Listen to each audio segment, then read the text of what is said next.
ሳልበላ ስጋውን ሳልበላ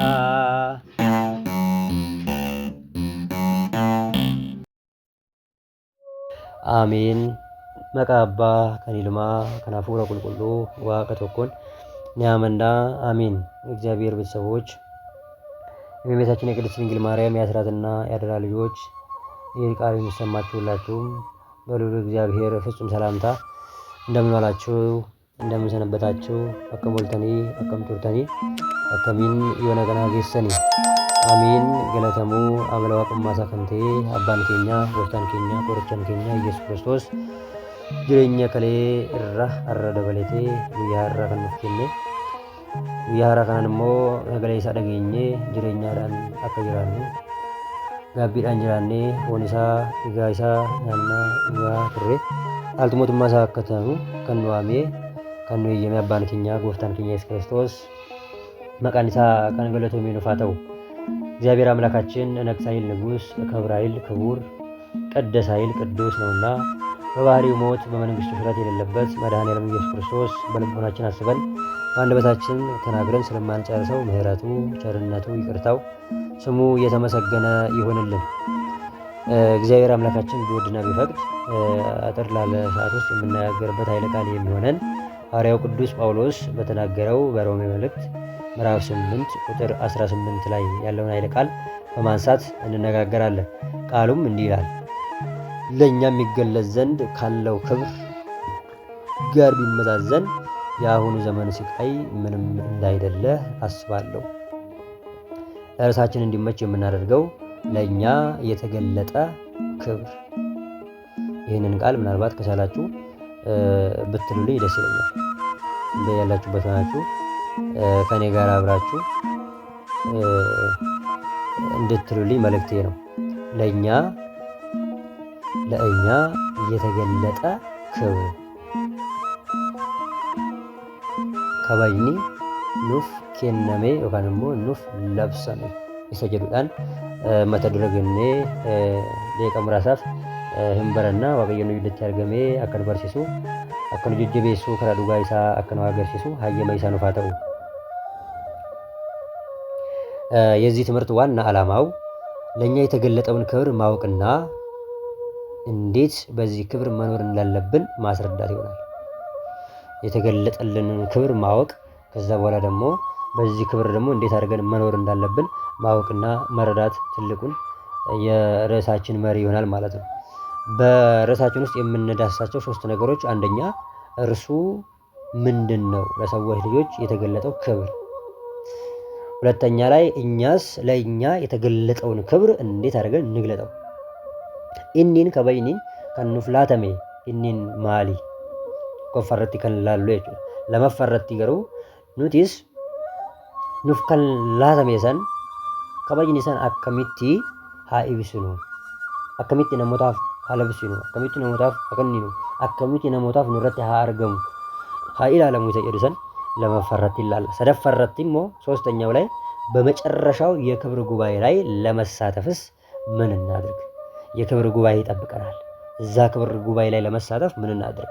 ሰዱማ ያኢ ከበጃ ይህን ቀብነው አንቴፍ አችረቲሞ አርገሙፍ ቁልቁሎታ ወጂ ወረ ከበጀምቶታ ወጂ ከበጀሙፍ ማልጎኔ ሃአርገሙ ሐራ ማል ሆጀን ምን ዛሬ እናድርግ? ምን ቦታ ነው ጉለታችን የሚለውን እነዚህ 3 ነገሮች እንዳያሳለን እግዚአብሔር አምላካችን በመካከላችን ተገኝቶ እንዲያስተምረን የሱ ፈቃድ ይሁንልን። ዋቀዩን አባን ኬኛ ጎፍታን ኬኛ ኢየሱስ ክርስቶስ ንግድት ያርገሜ አከኑ በርሲሱ ሀየሜ ሰንፋተው።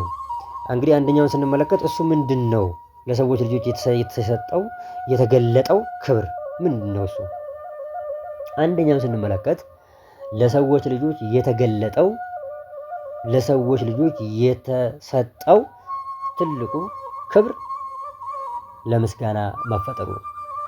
ሰዎች ልጆች እንደ ሌሎቹ ለአንክሮ ለተዘክሮ ለማሰቢያ ለመታሰቢያ ሲፈጠሩ፣ የሰዎች ልጆች ግን ንዑዳን በሆኑ ክቡራን በሆኑ በእግዚአብሔር ልጆች የተሰሩ ናቸው። ሰዎች ዓላማቸው አፈጣጠራቸውን ስንመለከት እሱን ለማምለክ እሱን ለመወደስ እሱን ለመገዛት። ስለዚህ የምናመልከው አምላክ ቅዱስ ነው፣ እኛም ቅዱሳን ነን። የምናመልከው አምላክ ክቡር ነው፣ እኛም ክቡር ነን። የፈጠረን አምላክ ንዑድ ክቡር እንደሆነ እኛም ክቡር አለን።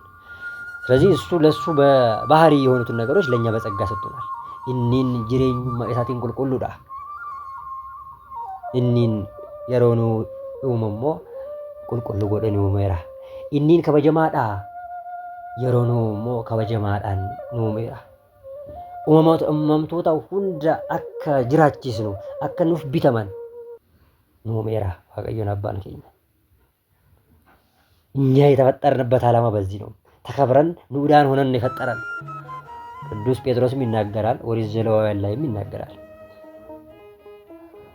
አነ ቅዱስ ውእቱ ከማሁ ሁኑ አንቱም ቅዱሳነ፣ እኔ ቅዱስ እንደሆንኩኝ ሁሉ እናንተ ምን ሁኑ?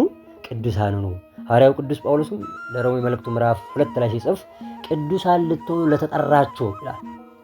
እንግዲህ ሐዋርያው ቅዱስ ጳውሎስ መልእክት ሲጽፍላቸው ላስተማራቸው ላመኑ ለተጠመቁ ነው። ግን ቅዱሳን ልትሆኑም ምን ላላችሁ? ለተጠራችሁ። ተጠርተዋል፣ ተጠምቀዋል። ግን ቅዱስ ለመሆን የሚያስፈልግ መስፈርት አለና ስለዚህ ለተጠራችሁ ይላችኋል። ወረ ቁልቁሉ ተአውፍ ወረ ዋማምተን ኢሲኒ ኤርጋ ከና ኤርገመ ጀዴ ቁልቁሉም ጳውሎስ ይንዱባታ ከናፉ ኑቲ ኡመምኑማ ኬኛ የሮ ላሉ ጀልቀባ የሮን ዋሙ ኢሳ አከ ገለቴፈኑ ጀልቀባ ኢሳ አከ ገለቴፈተን ኤርገሞታ ኡሜ ቱሬ ኤርገማን ኤርገሞታ ኬሰሞ ነገኒ ቶኮ የሮ ኩፉ ነገኒ ቶኮ ከይሳ ናምን ይትዌ ማሊፍ isa tajaajiluuf isa gabajuuf isa ol godhatee isa galateeffatee isa waaqeffatee akka jiraatuuf ማለት ነው። እሱን አመስግኑ፣ እሱን አክብሮ እሱን ለሱ ተገዝቶ እንዲኖር የሰው ልጅ በመላእክት ፋንታ በዛ በወረደው በሳጥናኤል ፋንታ የሰው ልጅ ተፈጥሯል ማለት ነው። ስለዚህ የተፈጠርንበት ትልቁ ዓላማ ለምንድን ነው? ለክብር ነው። ስለዚህ ምን አድርጎናል? አክብሮ ፈጥሮናል። የከበረውን አምላክ ከፍ እንድናደርግ የከበረውን አምላክ እንድናመልክ የተፈጠርነው። ሁለተኛ እሱ ምንድነው ለሰዎች ልጆች የተገለጠው ክብር ካልን በአምሳሉ መፍጠሩ ነው። እግዚአብሔር እንደሌሎች አይደለም። የሰው ልጅ ሲፈጥር መጀመሪያ አሰበ፣ ከዛ በኋላ ንግበር በአርአያነ ወበአምሳሊነ ሰውን በአርአያችን በምሳሌያችን እንፍጠር አለ። የሚገርም ነው። እግዚአብሔር ቅዱስ የሆኑ አይኖች አሉት። የሰዎች ልጆችም ቅዱስ የሆኑ አይኖች አሉት። እግዚአብሔር በባህሪው ክቡር ነው። የሰው ልጅም በጸጋ ክቡር ተደርጎ ተፈጥሯል። ጸጋ ስጦታ ነው። ካላወቀበት ሊወሰድበት ይችላል።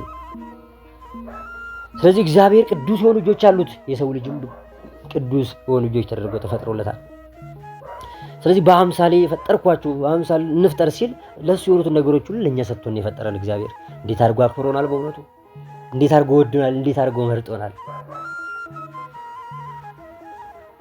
inni lamaffaammoo waaqayyoon abbaan keenya yeroo nu uumu fakkii isaatiin fakkeeffateen uume. Kana dagachuun irra nuuf innin ijoota qulqulluu qaba, nutis ija qulqulluu hin qabna. Innin harka qulqulluu hin qaba, nutis harka qulqulluu hin qabna. Warra waaqayyo qabu nuuf laatameera ijoollee waaqayyo.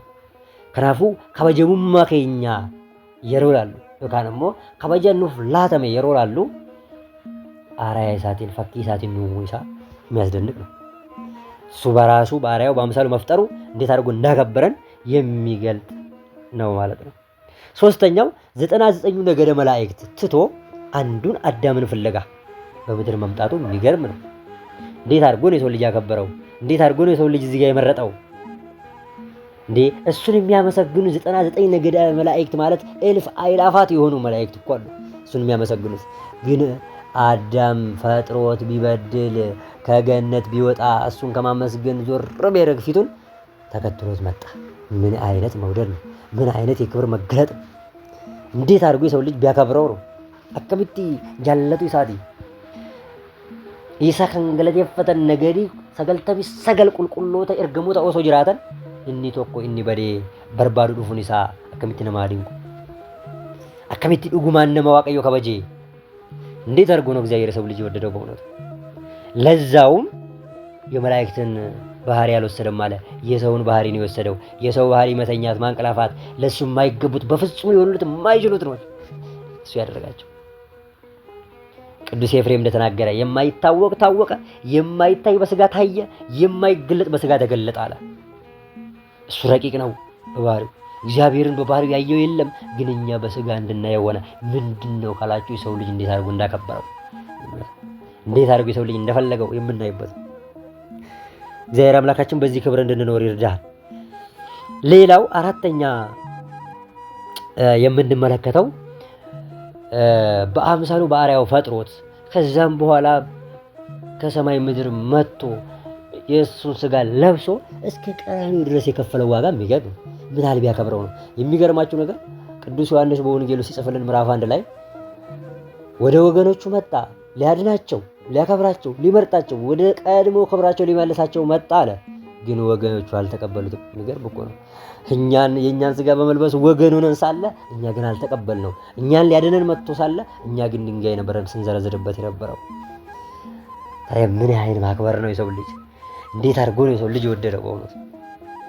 ታዲያ እስከ ቀራንዮ ድረስ የሚደርስበትን ዋጋ ከፍሎ ቸንክረ ነው ገርፈ ነው መከራ ሁሉ መከራ የሚባሉ ነገሮች ላይ ፈጽመንበት ክርስቶስ በደሙ ገዛን።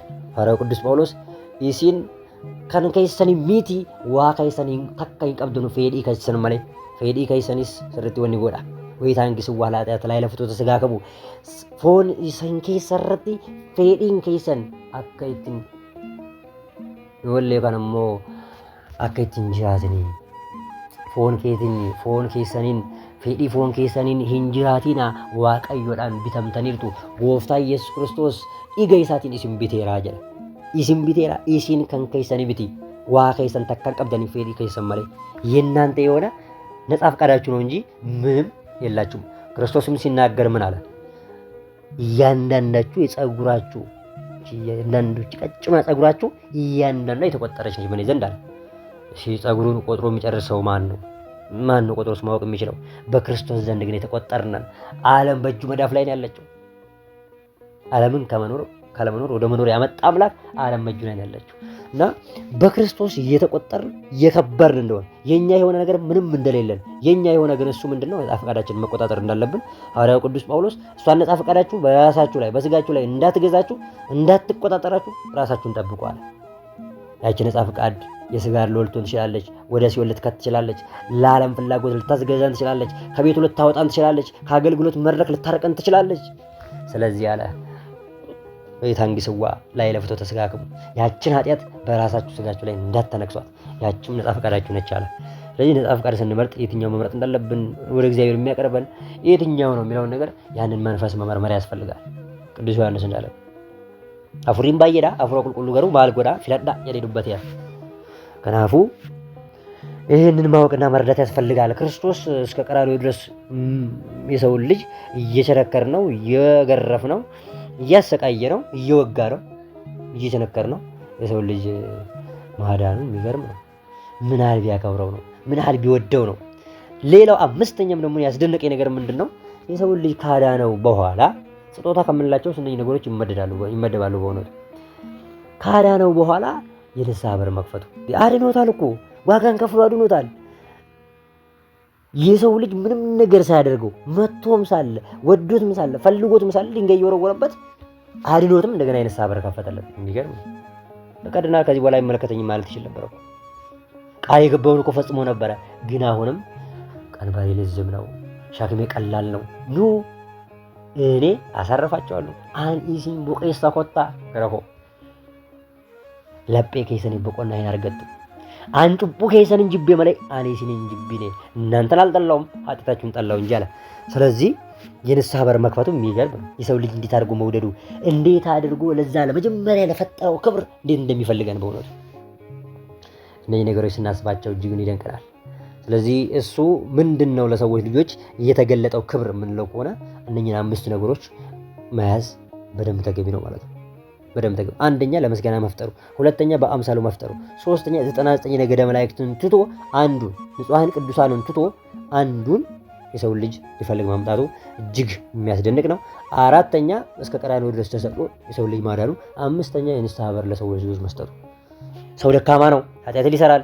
ግን ና ወደ እኔ እግዚአብሔር ጠጋኝ ነው፣ እግዚአብሔር አዳኝ ነው፣ እኔ አሳርፋለሁ፣ ና ወደ እኔ። ይሄ የዕለት ጥሪ ነው ሁሉ ጊዜ። ለዚህ ነው ቤተክርስቲያንም እኮ የንስሐን በር ጥሪ የምታደርገው ሁል ጊዜ በየትኛውም ስፍራዋ ላይ የንስሐ በር፣ በየትኛውም ቅዳሴዋ ላይ በንስሐ ሳጠራቀር ትናጠረ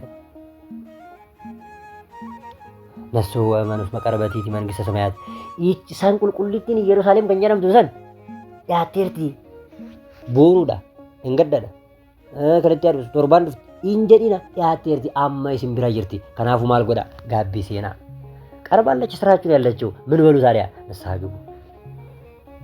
እግዚአብሔር ለንስሐ ያውቃል። ስለዚህ እነዚህ ነገሮች ስናስብ እጅጉን ይደንቁናል። ሁለተኛ እኛስ ለእኛ የተገለጠውን ክብር እንዴት አድርገን እንግለጠው?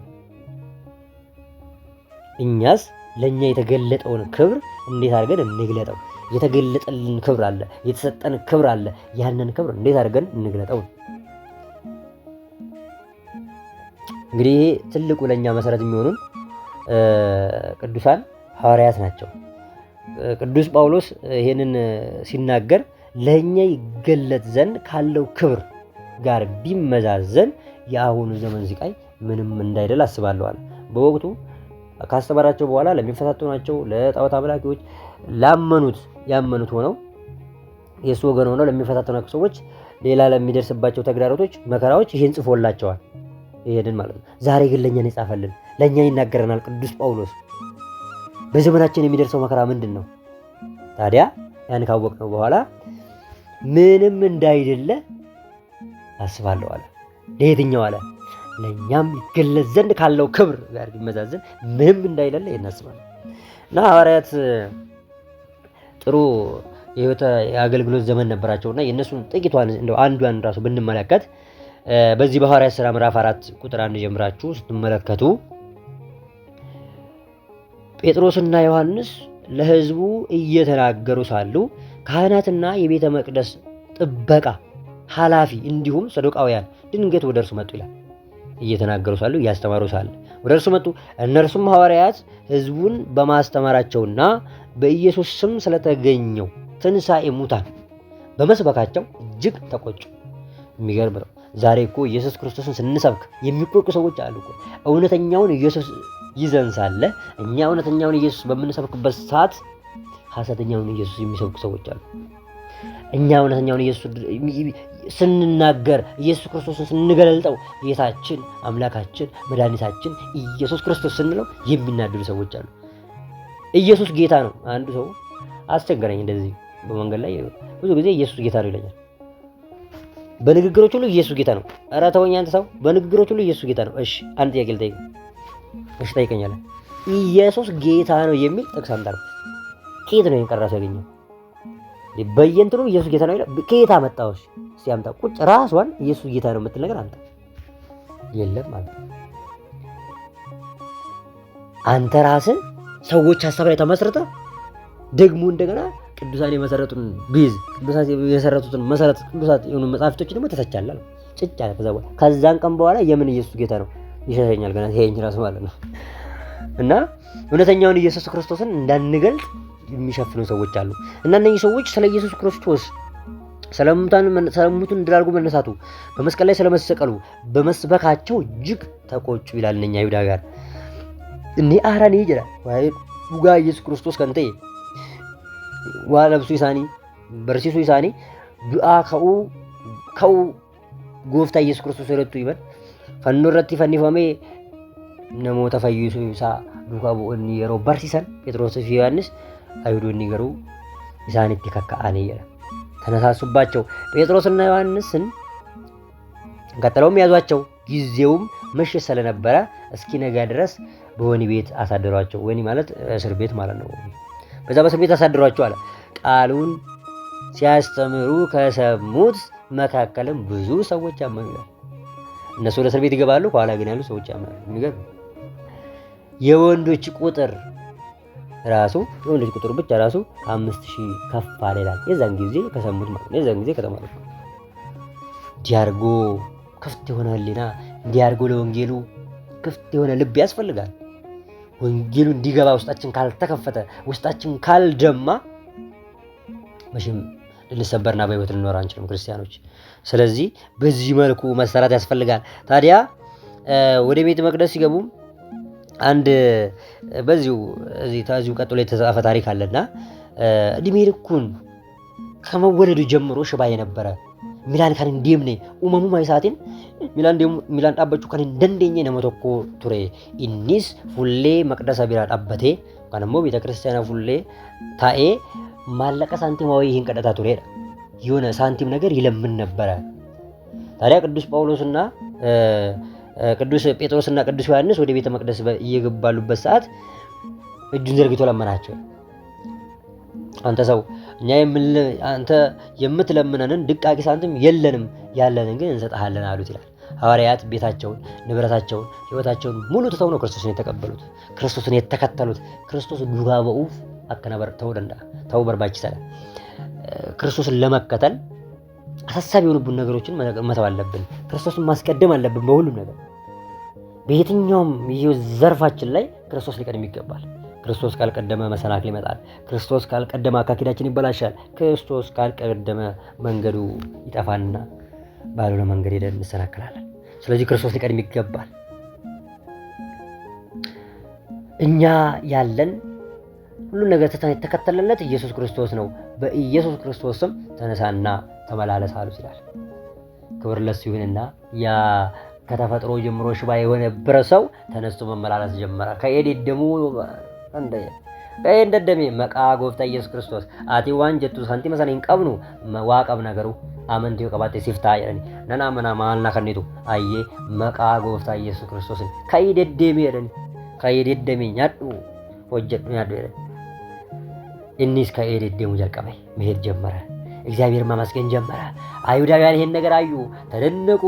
እንዴ ይሄ እድሜ ልኩን በራፍ ላይ ተቀምጦ ሲለምን የነበረው እንዴት ዛሬ ቆሞ ብዬ ይቻላል? አከሚቲ ዳበት ይደሙን እንደሆነ ጅሬኝ ይሳይ ጉቱ ከዳታ ሳንቲማዊ ጉረታ ጅራታ አራ ከሚቲ ገ አቦ ጴጥሮስ ዮሐንስ ኢሳንቱ ፈይዜ ኢሳን ከሚ ኡኒ ወረረ ለባውን ግላ ወይ ኢየሱስ ክርስቶስ ካን ለብሰን ኢሳኒ ይሄ ከዛውን ምክር ጀመሩ።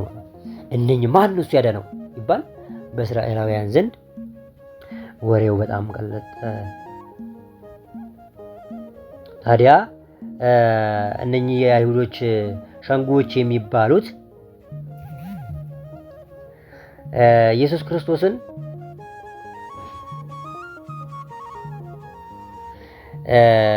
የሚሰብኩት እነኚህ ጴጥሮስና ዮሐንስ የሚባሉ ሰዎች ደግሞ አሁን ጭራሽ ወደ ታምራት መጥተዋል። በስሙ የሞቱትን ማስነሳት ደግሞ እንደገና አሁንም ሽባ የነበረውን ይኸው እንደዚህ ማድረግ ጀምረዋል። እና ምን እናድርጋሉ? በማግስቱም አለቆቻቸውና ሽማግሌዎቻቸውን እንዲሁም ጸሐፍት በኢየሩሳሌም ተሰበሰቡ። እነርሱም ጴጥሮስንና ዮሐንስን በመካከል አቆሟቸው። ይህም እንዲህ ብለውም ጠየቋቸው፣ ይህን ያደረጋችሁት በምን ኃይል ወይም በማን ስም ነው ብለው ጠየቋቸው ይላል። ደንዴቲ ኤኙን ፊ መቃ ኤኙዳን ወንተ ከና ሆጀተኒ። በዚህን ጊዜ ጴጥሮስ ብድግ አለና በመንፈስ ቅዱስ ተሞልቶ እንዲህ አላቸው፣ እናንተ የአሕዛብ አለቆችና ሽማግሌዎች ሆይ ዛሬ ለዚህ ሽባ ሰው ስለተደረገው በጎ ስራ እንዴት እንደዳነ የምትጠይቁን ከሆነ እናንተ በሰቀላችሁት፣ እግዚአብሔር ግን ከሙታን ባስነሳው በናዝሬቱ በኢየሱስ ስም መዳኑንና ፊታችሁ መቆሙን እናንተም ማለት ሆናችሁ የእስራኤል ሕዝብም ሁሉ ሆኑ ይህንን ይወቁ። በማን ስም እንደዳነ? በኢየሱስ ክርስቶስ ስም እንደዳነ። መቃ ኢየሱስ ክርስቶስ ይዳን አካፋዬ ኢሲኒስ ታቱ ኡመቶታ ጅራቶታ እስራኤል ሁንዲ ካተው ከነሃቢይኩ ዝቃለና ከዛ ምን አለ? ድነት በሌላ በማንም የለም፣ በማንም አይገኝም። እንድንበት ዘንድ ለሰዎች ልጆች የተሰጠ ስም ኢየሱስ የሚለው ከዚህ ስም በስተቀር ሌላ ስም ከሰማይ የወረደ የለምና እንድንበት ዘንድ የተሰጠን ስም ይሄ ነው አላቸው። የሚደንቅ ነው በእውነቱ። ባየንበት ይሉፋታ ሸንጎታ ቶርባተማ ፍሎዱራ ዳበተኒ አከነቲ ሳንፍሮቲ ዱበቹን አከሚቲ ነመዲን እንዴት አይነት ድፍረት ነው በእውነቱ! እንዴት አይነት በመንፈስ መሞላት ነው በእውነቱ! ሰባ ሸንጎች፣ ሰባ አለቆች ፊት ቆሞ ሰባ ነገስታት ፊት ቆሞ ይህን አይነት ምስክር መስጠት እንዴት አይነት ነው? የሚገርም ነው።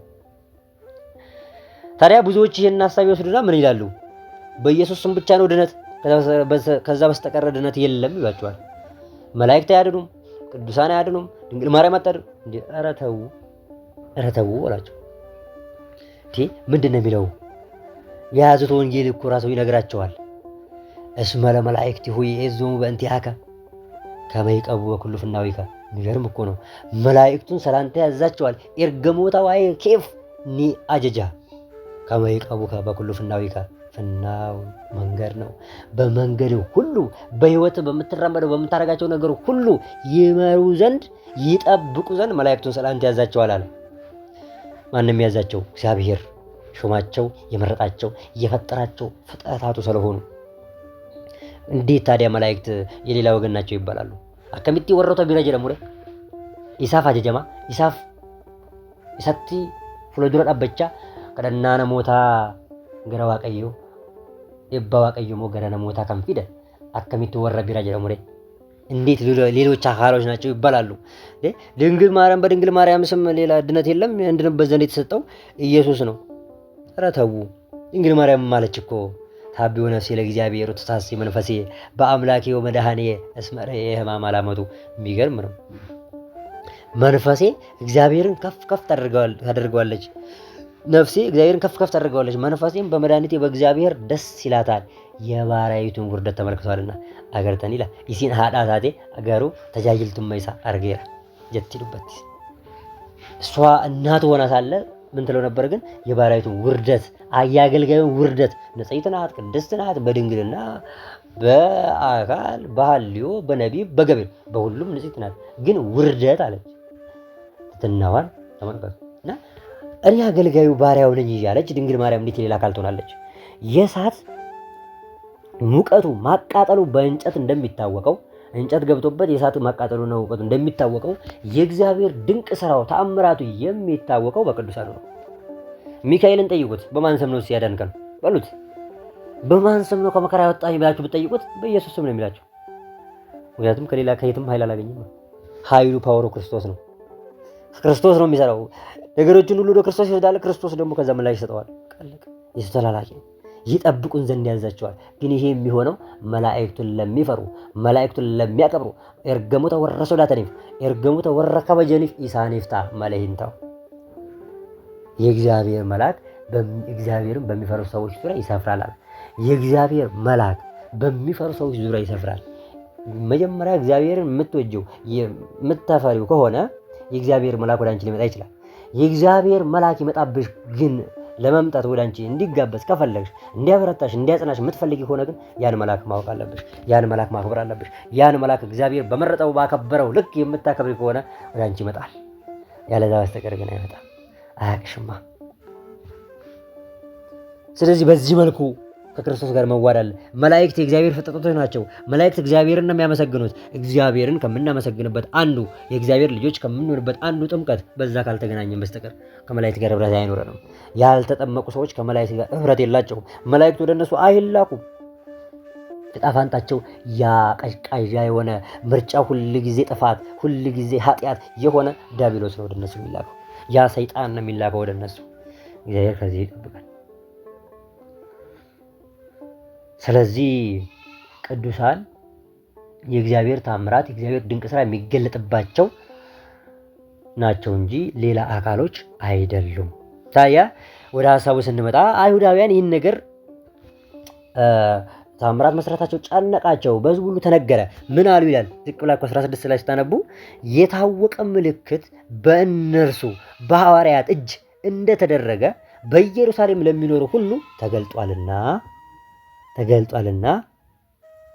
እንሸሽገው ዘንድ አይቻለንም አሉ። እንሸሽገው ዘንድ ኦክሱን እንደኙ ማሊፊ ኡመቶታ ከይሳ ሴኔራ ዋይ ክርስቶስ። ዛሬም ዓለም ምንም አለች ምንም ስለ ክርስቶስ ልትደብቅ አትችልም። ስለ ክርስቶስ የፈለገችውን ያህል ጥራ ወደኋላ ለመመለስ ቤተክርስቲያን ኋላ ቀር ለማድረግ ብዙ ነገሮች በቤተክርስቲያን ላይ ቢደርስ የገሃነም ደጆች አይችሉሽም። ዜናው ይፈትኑሻል። ግን ምን ትያለሽ? ታሸንፊያለሽ። ሂሞአታ ረኮንኙ ዲፕኒንጅሩ ዋንጅሩ የቹሚቲ ኒጅራ qormaanni ni jira garuu hin dabarta warroota hundarra baate ati hin jiraata jedhe። ስለዚህ እኛ እውነተኛውን ኢየሱስ ክርስቶስን የምንሰብከውን ብዙዎች ቢጥሩም ብዙዎች እንደፈለጋቸው ቢሉም ሊሸሽጉት አይችሉምና እንሸሽገው ዘንድ አንችልም አሉ። ህዝቡ ውስጥ ገብቷል ይሄ ነገር። ነገር ግን አሉ አንድ ነገር ስሙ። ነገር ግን በህዝቡ ዘንድ አብዝቶ እንዳይስፋፋ የሚገርም እኮ ነው። አብዝቶ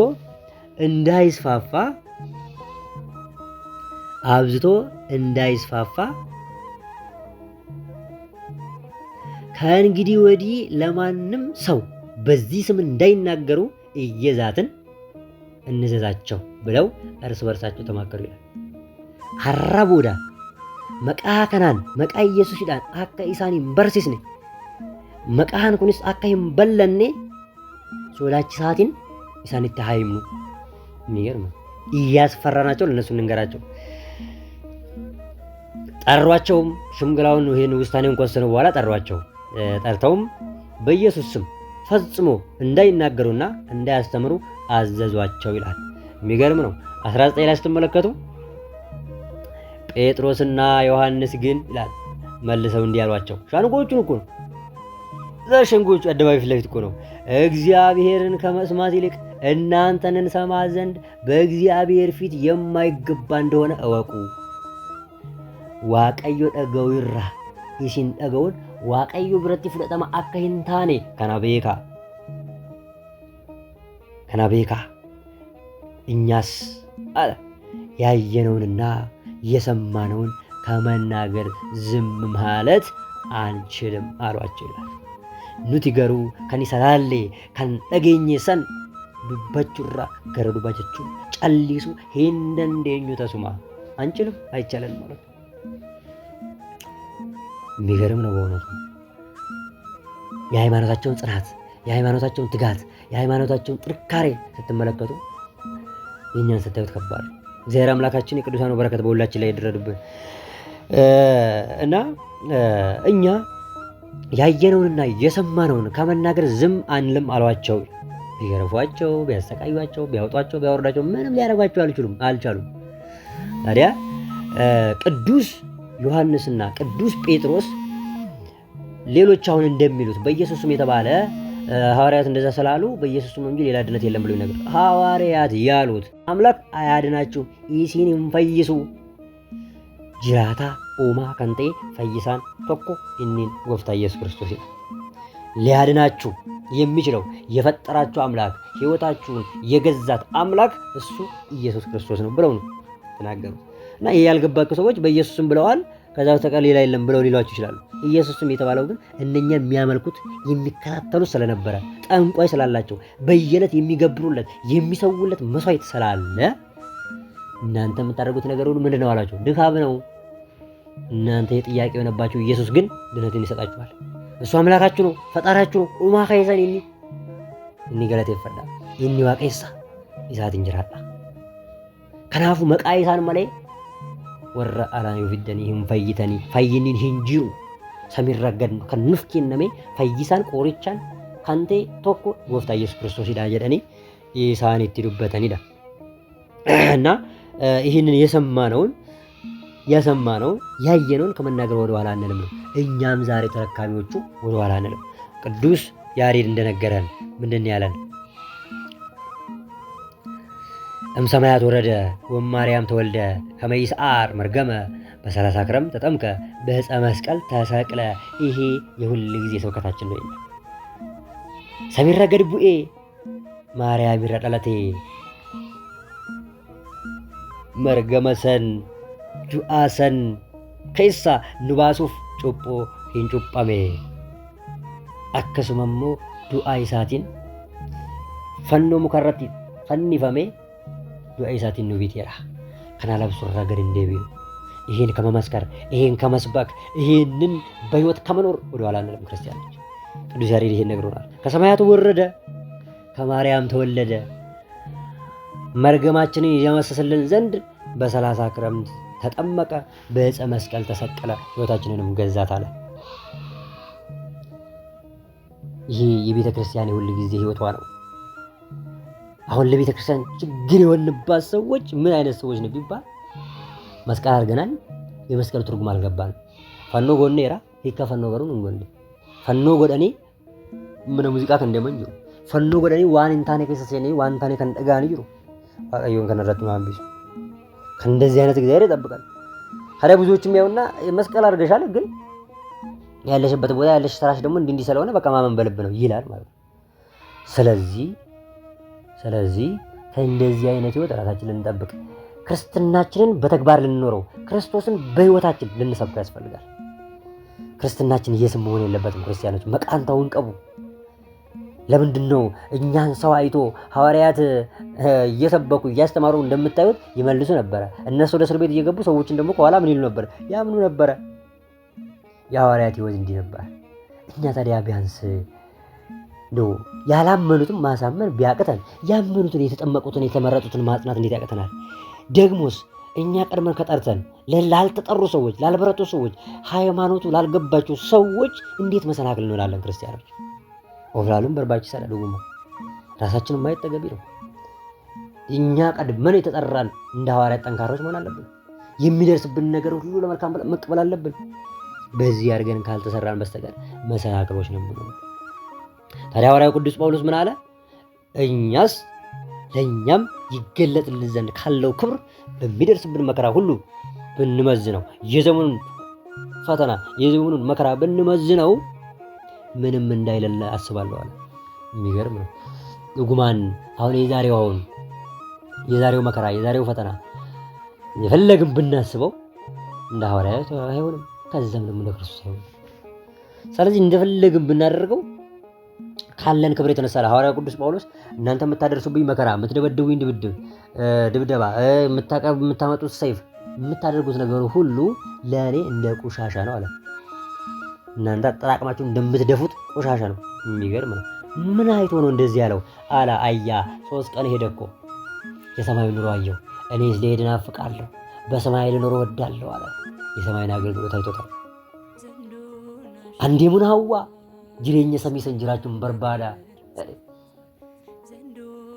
ጉባቴራ ገመቹ ሰሚሰን አርጌራ። ከናፉ ይህንን ክብር ያየ ሰው፣ ይህንን ምስጋና የተረዳ ሰው፣ ይህንን የዘላለም ሕይወት ያወቀ ሰው ዛሬ የሚደርስበትን ነገር እንደምንም አያየውም። ሐዋርያው ቅዱስ ጳውሎስ ይሄ ነው መጨረሻ ላይ የሚያገኘውን ታላቅ ጸጋ፣ ታላቅ በረከት፣ የመንግሥተ ሰማያትን ሕይወት ስላየው ስለተረዳው እናንተ የምታደርሱብኝ ነገር ከቆሻሻ እናንተ ተጠቅማችሁ የምጥሉት ቆሻሻ አለ አይደል? ከዛ አልቆጥረውም፣ ከዛ የበለጠ አልቆጥረውም።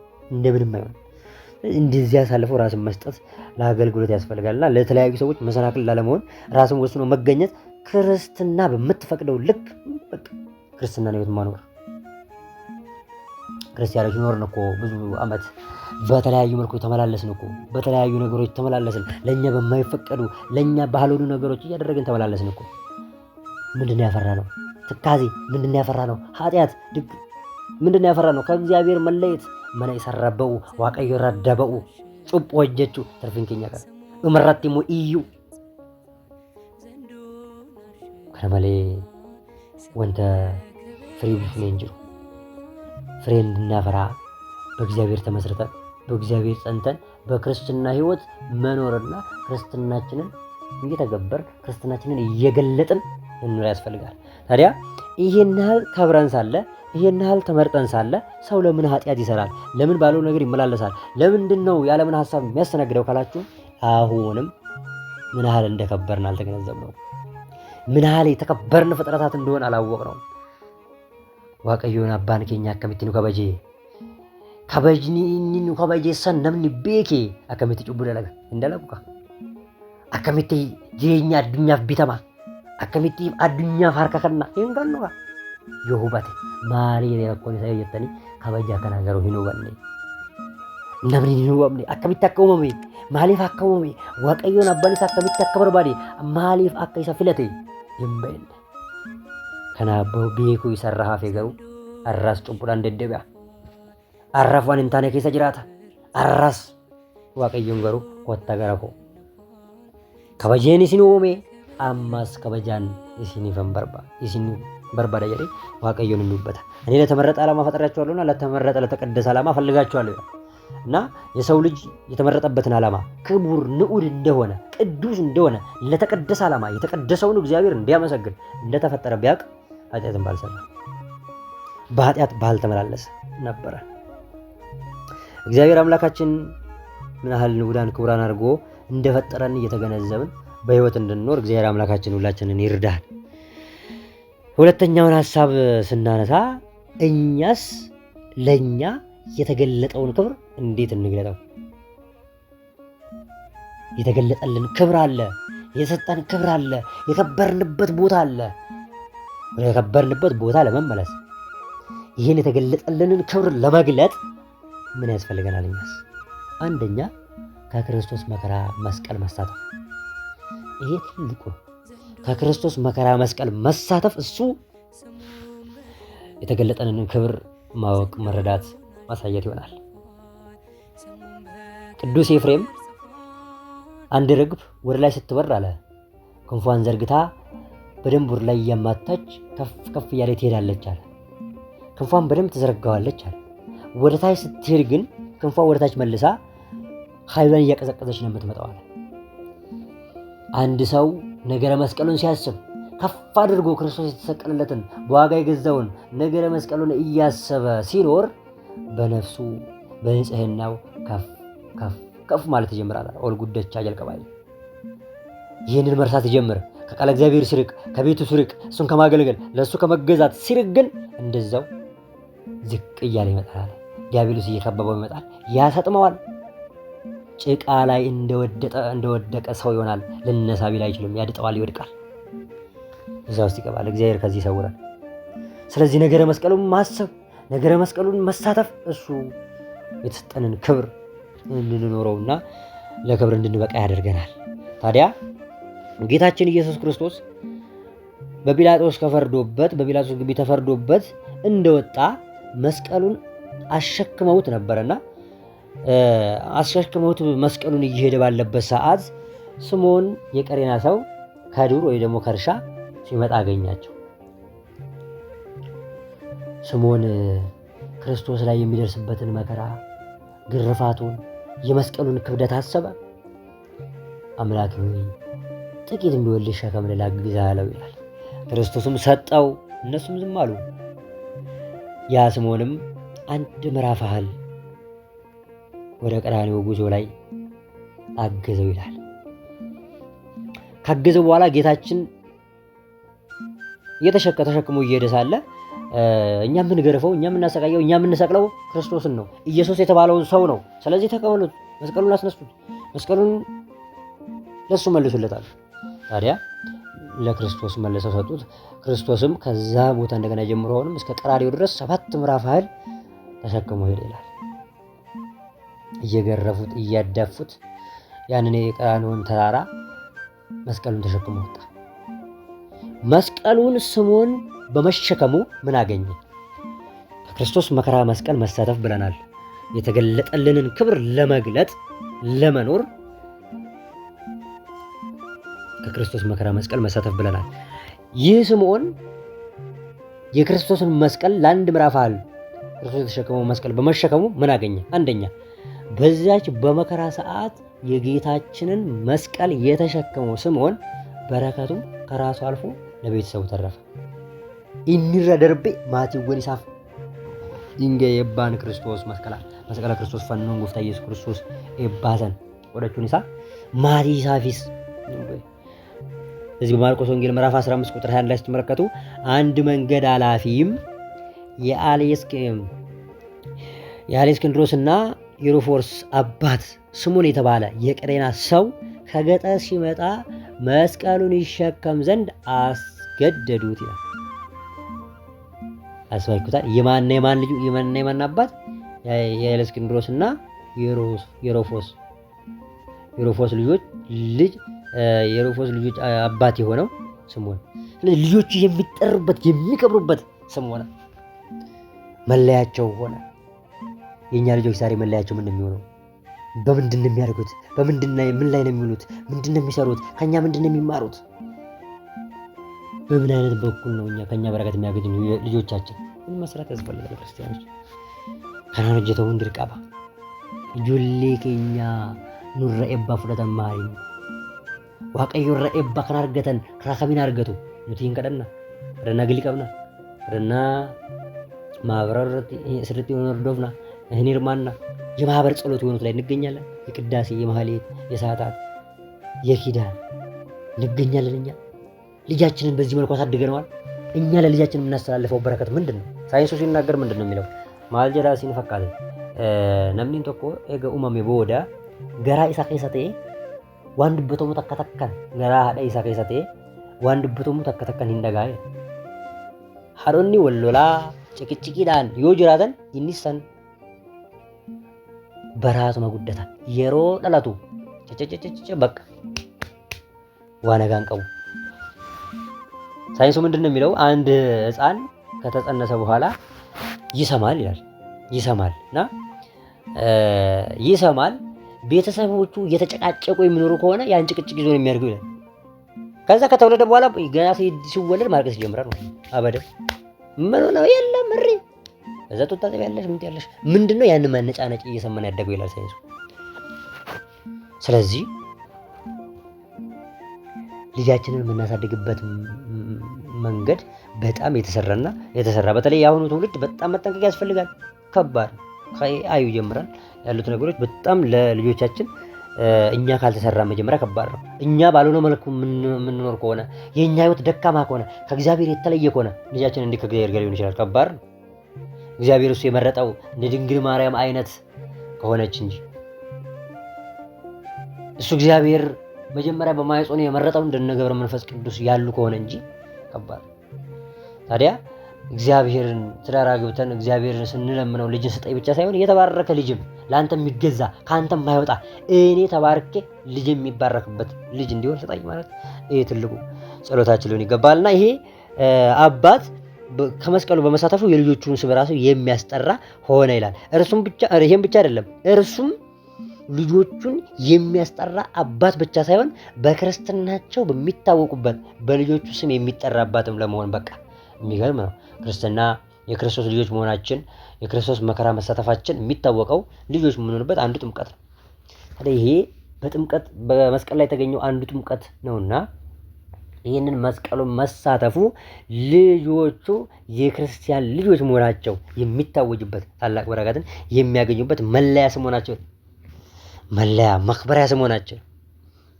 ሁለተኛ ለእርሱ ለቤተሰቦቹ ደርሷል ነው። ሁለተኛ ለእርሱና ለብዙዎች የቀሬና ሰዎች በደንብ አስተውሉ። ለብዙዎች የቀሬና ሰዎች ወደ ክርስትና መመለስ ምክንያት ሆነ። ብቻም አይደለም ለብዙዎች የቀሬና ሰዎች ወደ ክርስትና የመመለስ ምክንያት ሆነ ብቻም አይደለም፣ ከራሳቸውም አልፈው ሌላውን የሚሰብኩ የሚያስተምሩ ክርስቲያኖች ተገኝተዋል። እነኚህ በቀሬናው በስምዖን አማካኝነት ያመኑ ሰዎች የቀሬና ሰዎች ከነሱ ወንጌልን የሚያስተምሩ በዚህ በሐዋርያት ሥራ ላይ ስትመለከቱ ምዕራፍ 11 ቁጥር 20 ላይ ከነርሱም የቆጵሮስና የቀሬና ሰዎች የነበሩት አንዳንዶቹ ወደ አንጾኪያ መጥተው የምን የነበሩ ሰዎች የቀሬና የስምዖን ሀገር የነበሩት ማለት ነው። ወደ አንጾኪያ መጥተው የጌታን የኢየሱስን ወንጌል እየሰበኩ ለግሪክ ሰዎች ተናገሩ። የሚገርም ነው። ያ ከመከራ መስቀሉን መሳተፍ ያለውን ጥቅም ይዩት። ተናገሩ። የጌታም እጅ ከእነርሱ ጋር ነበረ። ቁጥራቸውም እጅግ የሚሆኑ ሰዎችን አምነው ወደ ጌታ ኢየሱስ ክርስቶስ ዞር እንዲሉ አደረጉ ይላል። ክብር ምስጋና ለስሙ ይሁን። እነኚህ ያላመኑ ሰዎች በቀሬናው በዛ በመስቀል ላይ በስምዖኑ የመስቀል የክርስቶስ መስቀል በተሳተፈው ሰው ተምረው ተሰብከው ከዛ ደግሞ እነሱ የሚያስተምሩ ሆኑ።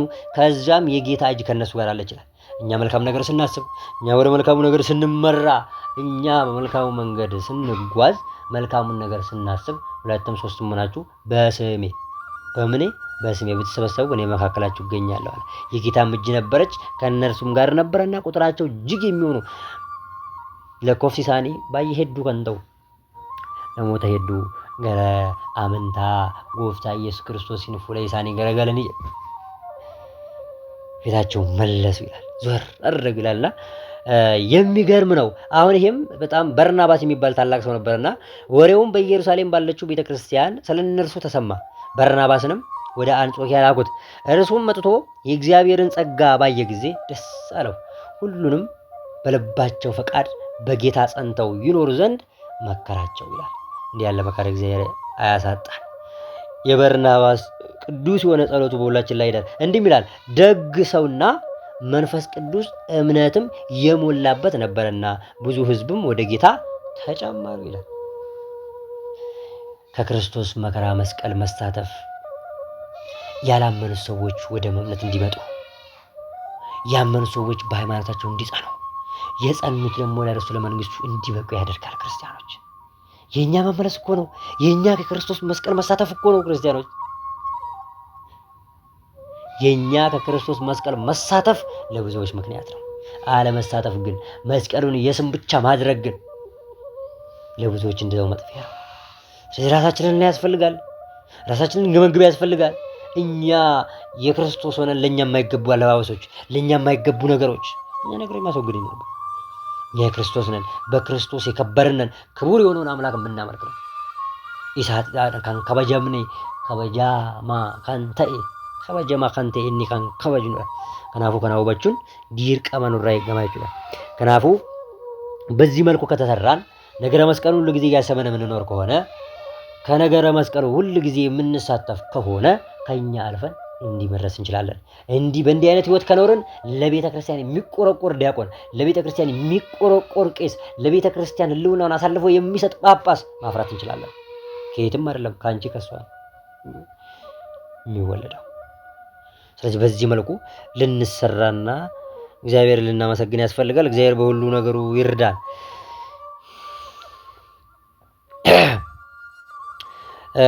ሌላው እንግዲህ ቅዱስ ስምዖን ይሄን ያህል ለሰዎች ወደ አገልግሎት የመመለስ ወንጌልን እንዲሰብኩ ምክንያት ከሆነ ስንቶቻችን ምን አድርገን ሰዎች መለሰናል ነው። አሁን ባለው አገልግሎት ስንመለከት ራሱ ስንቶቻችንን ሰው ወደ ማህበር እንዲመጣ፣ እንዲበረታ፣ እንዲጠነክር ጥቂት ከሆነ የመስቀሉን በረከት ተሳተፈን። መስቀሉ ላይ እኮ ክርስቶስ ሲጓዝ ሸክም ተሸክሞ እየተገረፈ በጉልበቱ ነበር እየሄደ ያለው።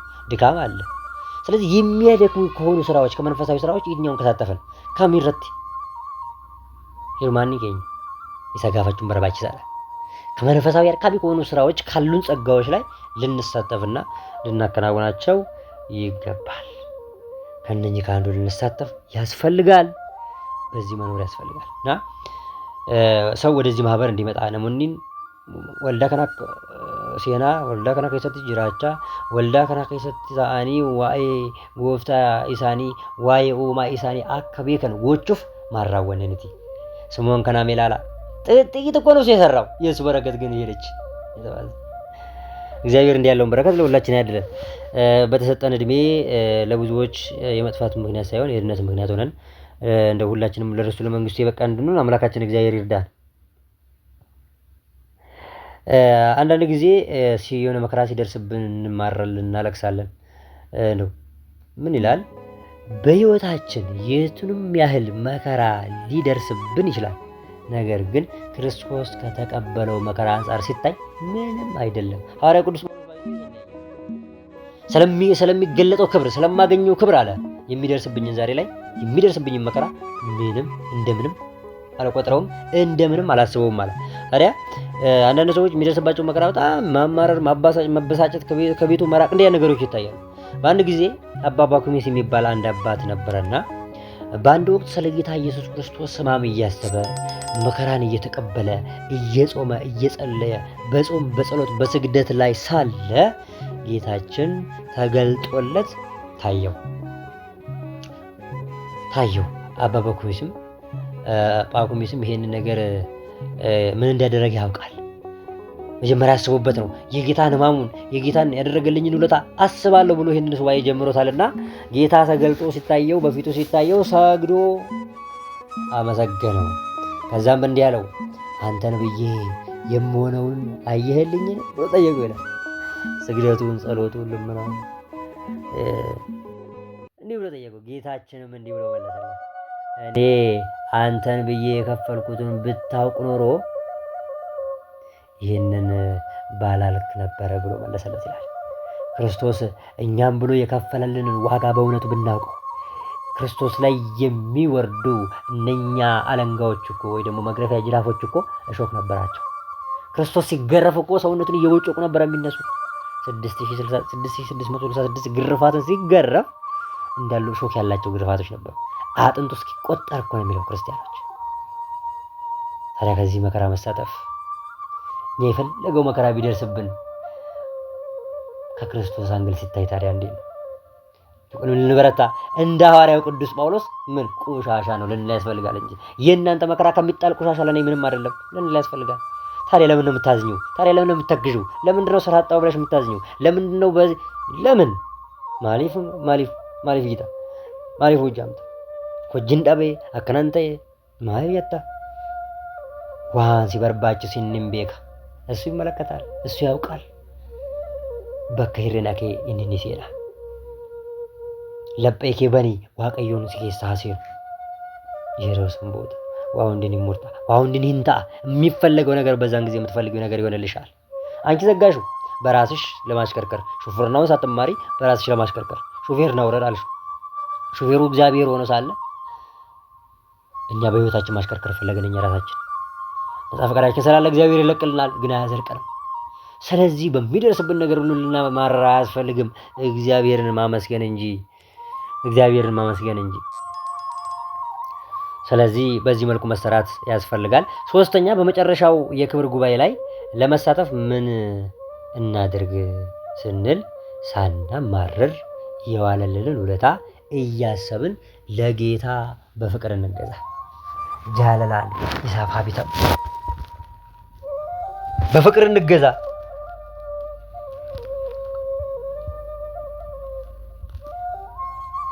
በኪዎ ለታፈቅር ወር ላይ ነው ቅዱስ ዮሐንስ አፈወርቅ ኢሲን ወረ ጃለተን ኢንፊያ አማኑኤል አባኮ ኢየሱስ ፈይሳኮ ክርስቶስ ሞቲኮ ጀቻ ይሳዋቀፈዳ የረዋቀፈተን ገሩ ማለተው ይሱን ከሳ ከምበውን ኢኒ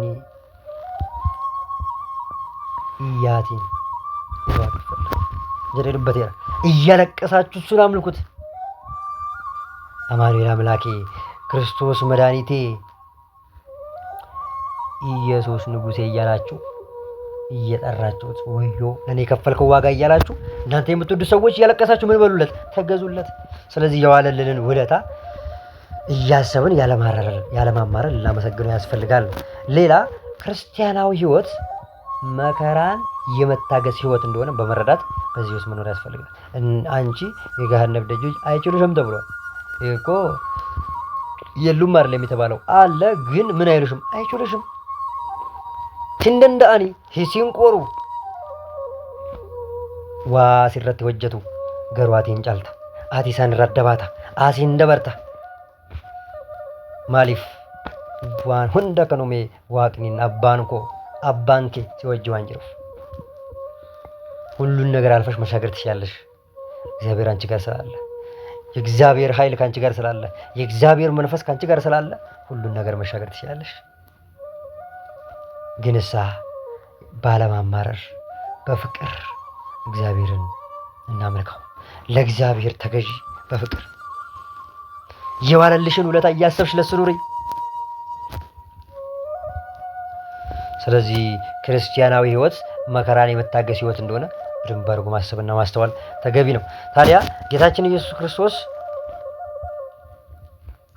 መስቀሉን ተሸክሞ እየሄደ ሳለ ለስምዖን መስጠቱ አንድ ነገር ያስገነዝበናል። እሱም ምንድነው?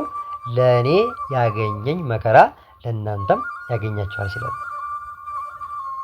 መከራን ከናርገቴሳን ኢሲኒፊስ ኒጂራ ኢሲኒስ ኒአርገተኒ ጀቹፊ ስምዖን ኑ ዱከቡኤ ፎን ሰባቴ ስምዖን እኛን ወክሎ ነው የክርስቶስ መስቀል የተሸከመው። ለሰከንድም ቢሆን የተሸከማት መስቀል እኛን ወክሎ ነው። ያ የተሸከመው መስቀል ለስምዖን ቢሰጠውም ስምዖን ቢሳተፍም ስምዖንን ወክሎ ዛሬ እኛም የክርስቶስ መስቀል እንሸከማለን። ለዚህ ነው ክርስቶስ ምንድን ነው ያለው? በማቴዎስ ወንጌል ምዕራፍ 10 ቁጥር 38 ላይ ስትመለከቱ ዘኢያጥብአ ወዘኢነሣ መስቀለ ሞቱ ወዘኢተለወ ድኅሬ ኢይደሉ ሊተ ወይክል ይጸመደን ያለ መስቀሉንም የማይዝ በኋላይም የማይከተለኝ እርሱ ለኔ ሊሆን አይገባ። ኢኒናፊንተው ፈኖ በአቴ ከነዱከን ዱፍኔ ኢኒናፊንተው ፈኖን ከን ጀደሜ ጊድረ ኢሳቲ ፈኖን ከን ጀደሜ መከራ ኢሳቲ ፈኖን ከን ጀደሜ ፈኖ irratti waan argideessani malee fannoo baachuu kana mata mormarraa kan goone kana miti እኛ አንገታችን ላይ ያደረገውን መስቀል አይደለም መስቀሉን የማይሸከመኝ ያለው በመስቀል ላይ ያየነው መከራን ነው። ይሄንን መከራን የማይሳተፍ እሱ የኔ አይደለም ማለት ረስ ታዲያ ምንድነው መከራ የሚያሳስባችሁ?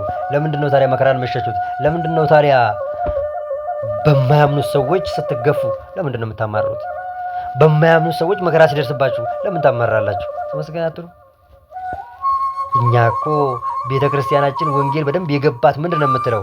የሰማዕትነትን ስራ ተሰጠን ዘንድ ምን እንላለን? እንማልዳለን። ወሬገሙማ ሆጂ ቁልቁሉሰን አከኑፍ ኬንቱ ሲከዳና ጉማን ሰሙራ ዳት ይባል እውነት እናደርጋለን። እንደዛኛ ቤተክርስቲያናችን ግን ትላለች ያንኑን የተቀደሰ ሰማዕትነት እንድትሰጠን ለምንሃለን። ታዲያ ለምንድን ነው ሰማዕትነት የማያደርሱ ጥቂቶች ነገሮች አንቺ ከክርስቶስ የሚለዩሽ? ይሄ በጣም አንዳንዶች እያዩዋቸው ስራ አጣን ብለው ከማህበር የሚወጣሉ። ለምን ነው መሙላት ካለበሽ ማድረግ ያለበሽ ነገር ካለ ማድረግ ያለበሽ አስተካክለሽ ዋይፋ ራሱ ብታጭ ማስተካክለሽ ለምን ቃሉን አትከታተይም? ለምንድን ነው በብሶት ለምንድን ነው በኃጢአት ለምንድን ነው በድክመት ሀሳብ የምትመላለሽው? ስለዚህ ከና ወፋርጉን በርባች ሳላ ራስን ማየት ተገቢ ነው። ስለዚህ ክርስቶስ ከኋላዬ ሊከተለኝ የሚፈልግ ቢኖር መስቀልን ይሸከም አለ። በመከራ ውስጥ ካልኖርሽ አንቺ ክርስቶስን እየተገበርሽ ክርስቶስን እያመለክሽው አይደለም። ክርስቶስ ከአንቺ እንዲኖር ፈቃደኛ እየሆንሽ አይደለም። ክርስቶስ ዱካዋ አይንጅርቱ እግዚአብሔር እሱን ለሚያምኑት በመከራና በጭንቀት ውስጥ ሳሉ የሚደርስና መፍትሄ የሚያዘጋጅ አምላክ ነው።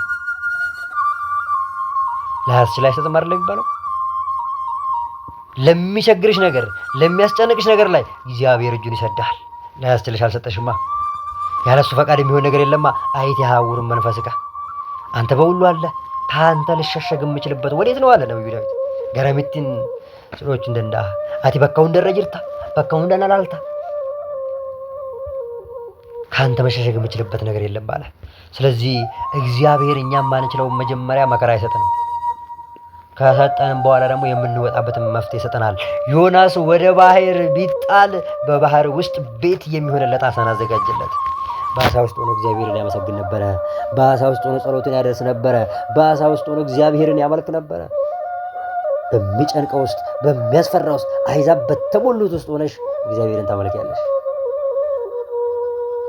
ይህንን የሚያመቻችልሽ እግዚአብሔር፣ አንቺ ግን ነፃ ፈቃደሽን ብቻ ጠብቀሽ እግዚአብሔር ባንቺ እንዲኖር ባንቺ እንዲነግስ ምቹ ሆነሽ ተገኝለት።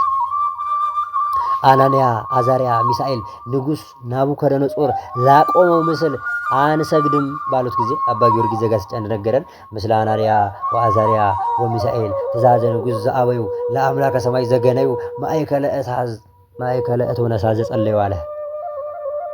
አናንያና አዛሪያ ሚሳኤል የሚባሉ እነኛ አንተ ላቆምከው ምስል አንሰግድም አሉት ይላል። ይህን ሰገኑ jedhanii fi nuti kan sagannuuf waaqa samii qabna, waaqa samiif bitamna, waaqa samii waaqessina, waaqa samiif qofa saganna ለሰዎች ነው የምንሰግደው አሉት። ታዲያ እሱም 40 ክንድ የሚያህል ጉድጓድ አስቆፍሮ 40 ክንድ ተቆፍሮ ባለ ጉድጓድ ውስጥ በሚነደው እሳት ውስጥ ቢጣሉ ወይ ደግሞ ቢጥላቸው እሳቱን ለምለም ሳር የሚያደርግ መልአኩ ገብርኤልን ላከላቸው። ያ እሳት ለምለም ሆነ። ናቡከደነጾር ከሩቅ ሆኖ ይመለከት ነበረ። አሁን ደቀቁ፣ አሁን ጠፉ፣ አሁን ምንም ሬሳቸውም አይገኝም ብሎ እያሰበ ባለበት ሰዓት እሳቱ ለምለም ጨፌ ሆኖ መልአኩ ገብርኤል ተደብሎ 4 ሆነው ሲዘምሩ ተመለከተ ይላል። በጨነቀሽ በሰዓት ሆኖ በሚያቃጥሉሽ ነገሮች ላይ ክርስቶስ እጁን ይሰዳል። አንቺ ስቶሽ ከታመንሽለት ይሰዳል። እሱ ታዲያ መጀመሪያ 3 ነበር የጨመርኳቸው፣ አሁንም 4 ሆነዋል። አማፉር ታኒ ነው ደግሞ ይበል ብሎ ያሸበሽባሉ፣ ይበል ብሎ ያመሰግናሉ። ማእከለ እቶነ ሳዘ ጸለዩ ይብደሰን ከታኒ ህንከዳታ ቱረኒ ዋቀየ ይሳኒ ገለተ ይፈቻ ቱረኒ ይላል። እግዚአብሔር በዚህ ውስጥ መንገድ አለ። የሚቸግርሽ ነገር የሚከብድሽ ነገር ላይ እግዚአብሔር ነገር እሱ ያቀለዋል። ነብዩ ዳንኤል በአንበሳ ጉድጓድ ቢጣል የአንበሶችን አፍ ዘግቶለት ምግብ የሚያመጣለት መልአኩ ሚካኤል ላከለት ይላል። ከነንባቆም ሚካኤል እየተቀበለ ነብዩ ዳንኤል መሳይ ውስጥ ነበር፣ ምግብ ይወስድለት ነበር። ነብዩ ዳንኤል በአንበሳ ጉድጓድ ውስጥ ተጥሎ የአንበሳው አፍ ተዘግቶ የነብዩ ዳንኤልን እግር አንበሶቹ ይልሱ ነበረ። የሚገርም እኮ ጠላት የሆነ አፉን የከፈተ አንቺ ላይ ስንት አይነት ሴራ ሰርቶ የአንቺን ህይወት ለማጥፋት ያሰበ ሰው እግርሽ ላይ ሰርጎ እግርሽን ይስማል፣ አይቀርም። ዲቢኤስ ይቀረታ መልሶ ይለምንሻል፣ ይቅርታ ይልሻል።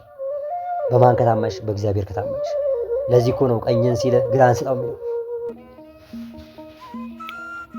አብርሃም ለእግዚአብሔር ታምኖ በስተርጅና ያገኘውን አንድ ልጁን ይስሐቅን ሰዋ። ወደማያውቀው አገር ከዚህ መናፍቃን ከበዙበት ይሄ ጣዖት አምላኪነት ከበዛበት ሀገር ጻ እምበሄርከ ወተፈለጥ ማዝማድከ አለው። ቃሉን ሰማ፣ አመነ፣ ወጣ። ታዲያ በወጣበት ሀገር በከነአን እግዚአብሔር አብሮት ተጓዘ። ባዕዱን ዘመድ ክፉውን ደግ አደረገለት። ከክርስትና ህይወት መመዘኛ ወይ ደግሞ ለእርሱ ለመንግስቱ ከመግቢያ አንዱ ከሆነ ትልቁን ስራ ሲሰራ ቆየ። በአራት ማዕዘን ላይ ተቀምጦ የተራቡትን እያበላ የተጠሙትን እያጠጣ የዘላለም ስንቁን የሚሰንቅበት ሀገር ሆነለት። በአሕዛብ ሀገር ብትኖሪ፣ በሚያስጨንቀው ሀገር ብትኖሪ እግዚአብሔር ግን ላንቺ ለጽድቅ ለመንግስቱ መውረሻ ያደርግልሻል። ለዚህ እኮ ነው በዚህ በኢትዮጵያ ውስጥ ሆነሽ ያላደረግሽውን በውጭ ሆነሽ በመልካም ነገሮች ላይ መሳተፍ፣ አስራት በአግባቡ ማውጣት፣ ምጽዋቶች ላይ መስጠት፣ ይሄ የበረከት ምንጭ ነው። የቅዱሳንን ስም መዘከር፣ ይሄ ላንቺ በረከት ነው። ይሄ ላንቺ ስንቅ ነው። ይሄ ላንቺ የመጨረሻ ቀን ምስክርሽ ነው። ይህ አብርሃም በዛ በማያውቀው ሀገር ሆኖ በክፉ ሀገር ሆኖ እግዚአብሔር ስለተከተለው ክፉ ደግ ሆኖ ጠማማው የቀና ሆኖ እግዚአብሔርን ያመልክ ነበረ። መልካም ምግባር ከሚባለው እያበላ እየጠጣ ነዳያኑ እየተቀበለ ይኖር ነበረ። አንቺም በዛ በማያምኑት ውስጥ ሆነሽ ወገኔ ደራሽ የምትይው ሰው በሌለበት ውስጥ ሆነሽ ነዳያንን ታበያለሽ፣ መልካም ነገር ትሰሪያለሽ። ከዚህ በላይ መታደል ምን አለ? የማን ኃይል ስላለ? የእግዚአብሔር ኃይል ስላለ ነው ከአንቺ ጋር። ይህን እምነትሽን አጽኚው። ይህንን እምነታችሁን አጽኑት። በቃለ እግዚአብሔር ተሰሩ። ከቃሉ አትራቁ። ሁል ጊዜ መንፈሱ ከእናንተ ጋር ይኖራል። ይሄ ከሆነ እግዚአብሔር በድካማችን ይገባል። እግዚአብሔር ብዙዎች የሚያቀዱትን እቅድ ያፈረስባቸዋል። እና አቤሜሌክን ታስባላችሁ አይደል? በሳራ ላይ ያደረሱባቸው ግንሳ እግዚአብሔር መልሶ አብርሃም እሱ ካልጸለየልህ በስተቀር ድነት አታገኝም አለው ይላል። የሚገርም እኮ ነው። ብዙዎች አሁንም እኮ በውጭ ሆነው በእናንተ እኮ ድነት የሚያገኙ እኮ አሉ። እኔ አንድ የሆነ ታሪክ እየሰማሁ ምናልባት ረዥም ነው፣ ሌላ ጊዜ ተረክላችሁ ደስ ይለኛልና ታሪኩ በጣም ረዥም የሆነ ታሪክ ነውና ግን ምንድነው እሷ እዚህ ሆና መጀመሪያ በጣም የገጠር ልጅ ነበረች፣ ጎበዝ ተማሪ ነበረች እና ተመረቀች። ከተመረቀች በኋላ ስራ አጣች። ከዛ በኋላ ወደ አዲስ አበባ መጡ። ቤተሰቦቿ ድሃዎች ናቸው። ከዛ ቤተሰቦቿ በጣም ድሃዎች ናቸውና ከዛ በቃ ያችን የሆነ ሰው ቤት ተቀጥራ ምን እያለች እየሰራች ምን እያለች ከዛ ወደ ውጭ የመሙላት እንትን አገኘች ማለት ነው። ሰው ስታናገር እዛ የምትሰራበት ቤት ምናምን አናገረች። ከዛ በቃ ሰዎቹ ደስተኛ ሆነው ያለውን ነገር ከውጭ ከዛ ከፍለውላት ወደ ውጭ ወጣች። ከዛ ውጭ ከወጣች በኋላ ያማት ነበረ። ካንሰር በሽታ ይዟት ነበረ፣ ይጨንቃት ነበረ። ከዛ ሐኪም ቤት ሄዳ ስትመረመር ካንሰሩ ተባለች። ካንሰሩ እያደገ እየመጣ ሳለ በጣም ትጨነቅ ነበረና እናቴ ላይ ደውሉልኝ አለች። እናቷ ላይ ደወለች። ከዛ እናቷን አንድ ነገር አለቻት። እናቴ ወይ በጣም እያመመኝ ነው፣ እየተጨነቅኩ ነው። ስለዚህ እዛ አዲስ አበባ ሆኜ የምጠመቅበት ልደታ ማርያም ጸበል እየሄድሽ 3 ቀን ተጠመቂልኝ አለቻት ይላል። 3 ቀን ተጠመቂልኝ። ከዛ በኋላ እናትየዋ እሺ ልጄ ብላ 3 ቀን በአከታታይ እየተጠመቅ ነበር። የሚገርማችሁ እናትየዋ እየሄደች እዛ ልደታ ቤተክርስቲያን ስትጠመቅ ልጅቷን ደግሞ ማርያም እየተገለጸች እዛ አረብ ሀገር ታጠምቃት ነበር ይላል። በ3ኛው ቀን ሐኪሙ ይሄ ካንሰሩ እያደገብሽ ነው እግዚአብሔር ይሁንሽ ብሎ አሳለ። በ3ኛው ቀን ሄዳ ስትመረመር ያ ካንሰር ጠፍቷል። ከዛ ሹፌሩ ዶክተሩ ገረመው። ምንድነው የሆነው? ምንድነው የተፈጠረው ብሎ ጠየቃት። የማውቀው ነገር የለም እግዚአብሔር ያውቃል ያደረገውን አለች። ያረግሽውን ነገር ንገሪኝ አላት። ለካ ዶክተሩም የ17 ዓመት የካንሰር በሽተኛ ነበረ። እኔ እንዲህ ያመኛል ብዬ ለእናቴ ነገርኳት። እናቴም እና 3 ቀን ተጠመቂልኝ አልኳት። እናቴ በምትጠመቅ ሰዓት ግን መጀመሪያ እዛ ሆኜ ስትጠመቅ የሚሰማኝ የጣን ሽታ እንዲሁም ደግሞ ቀይ የሆነች እናት እየመጣች ታጠምቀኛለች። ጠዋት ስነሳ ራስ ርሻ ያገኘዋለሁ ሰውነቴ ማንነቴ እና ከዚህ ውጪ በ3 ቀን ውስጥ የሆነ ከዛ መጥቼ ተመረመርኩ። ይሄ ነው የማውቀው። እውነቱም እምነታችሁ ድንቅ ነው አለ። ይሄን ሀገር መጥቼ ቀጥታ ይሄ መሄድ አለብኝ አለ። አናገረ፣ ወደዚህ ደወለ ወደ አዲስ አበባ። ከዛም በኋላ ያ ዶክተር መጣ።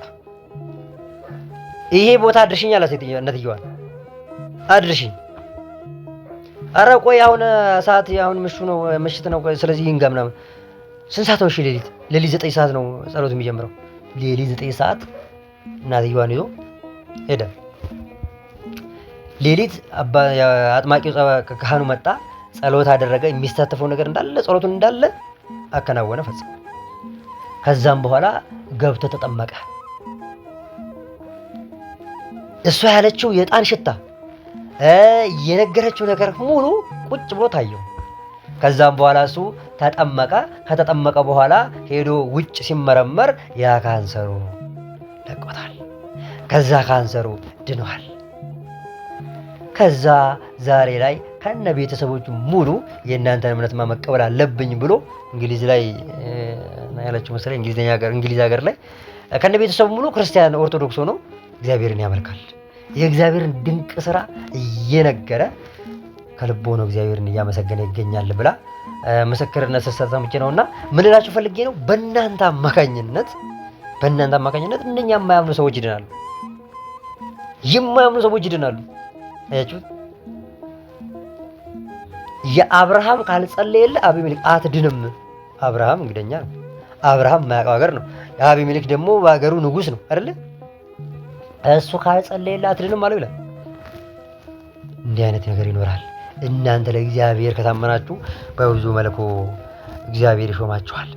ቅዱስ ጊዮርጊስን ብናነሳ በጌታ በኢየሱስ ስም በመተማመን በቀን አንዳንድ ሰው ወደሚሰጠው ደራጎን ወደ ተባለ አውሬ በድፍረት ቀረበ።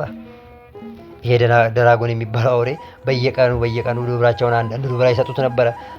አለዛ በስተቀር ይጨርሳቸዋል፣ ይበላቸዋል። ሰው በይ ስለሆነ እግዚአብሔርን ተማምነው ቅዱስ ጊዮርጊስ ጦሩን ይዞ በፈረሱ መጣ። አማተበ፣ ጦሩን ወረወረበት። ከዛ ልክ ሲያማትብ እሱ ላይ የነበረው አጋንንት እዛ ዘንዶ ላይ የነበረ ሰይጣን ከሱ ለቆ ሄደ ይላል። ተሽመለመለ። ብሩክታዊት ነያዥ አላት። አንገቱን አዝዞ ወደ ከተማ አስገባው። ከዛም በዛ ከተማ ላይ ብዙዎች በእግዚአብሔር የሚያምኑ ሆነ።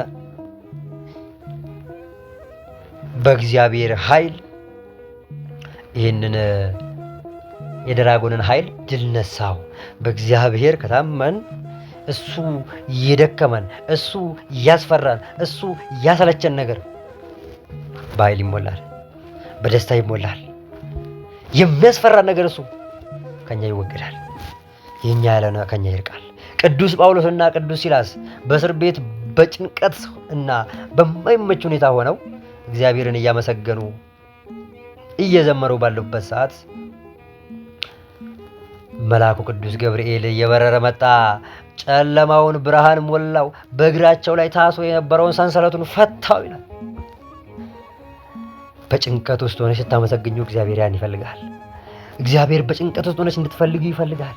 እግዚአብሔር በጭንቀት ውስጥ ሆነሽ እንድታመልኩ ይፈልጋል። አከይ ሰዋቄሱ akka isa waaqeffattuuf si barbaada waaqayyoon wanta hin taane haala hin taane keessa taate የተመቸውማ ሁሉም ያደርጋል በተመቻቸው ሁኔታማ ሁሉም ያደርጋል ባልተመቸው ውስጥ ሆነሽ ግን ልታመሰግኝ ይፈልግሻል በጨለማ ውስጥ ሆኖ ሳለ ብርሃን ሞላ የእስር ቤቱ አጠቃላይ እስከሚንቀጠቀጥ ድረስ በብርሃን ተመላ ወይኔ ቤት ሰራተኛ ወይ ደግሞ ወይኔ ቤት ጠባቂው የእስር ቤቱ ጠባቂ ደንግጦ እንዳለ እስረኛው ወጥቶ ሄዷል ብሎ ራሱን ሊያጠፋ ሲል ቅዱስ ጳውሎስ በራስ ላይ አንዳች ነገር እንዳታደርግ አለው የሆነውን ታውቅ ዘንድ ግና ቶሎ አለው እያመሰገንን ነበረ የእግዚአብሔር መልአክ መጣ ዝማሬያችንን ሊቀበል ዝማሬያችንን ሊያሳርግ መጣ ከጭንቀታችን ገላገለን ጨለማውን በብርሃን መላው አለ ከታሰሩ ሰዎች አንዱት ይወጣ የለም የምታያቸው ሰዎች ሁሉም አሉ ታዲያ ይሄም የማያምን ሰው የተደረገውን ድንቅ ነገር ባየ ሰዓት የመልአኩ በረከት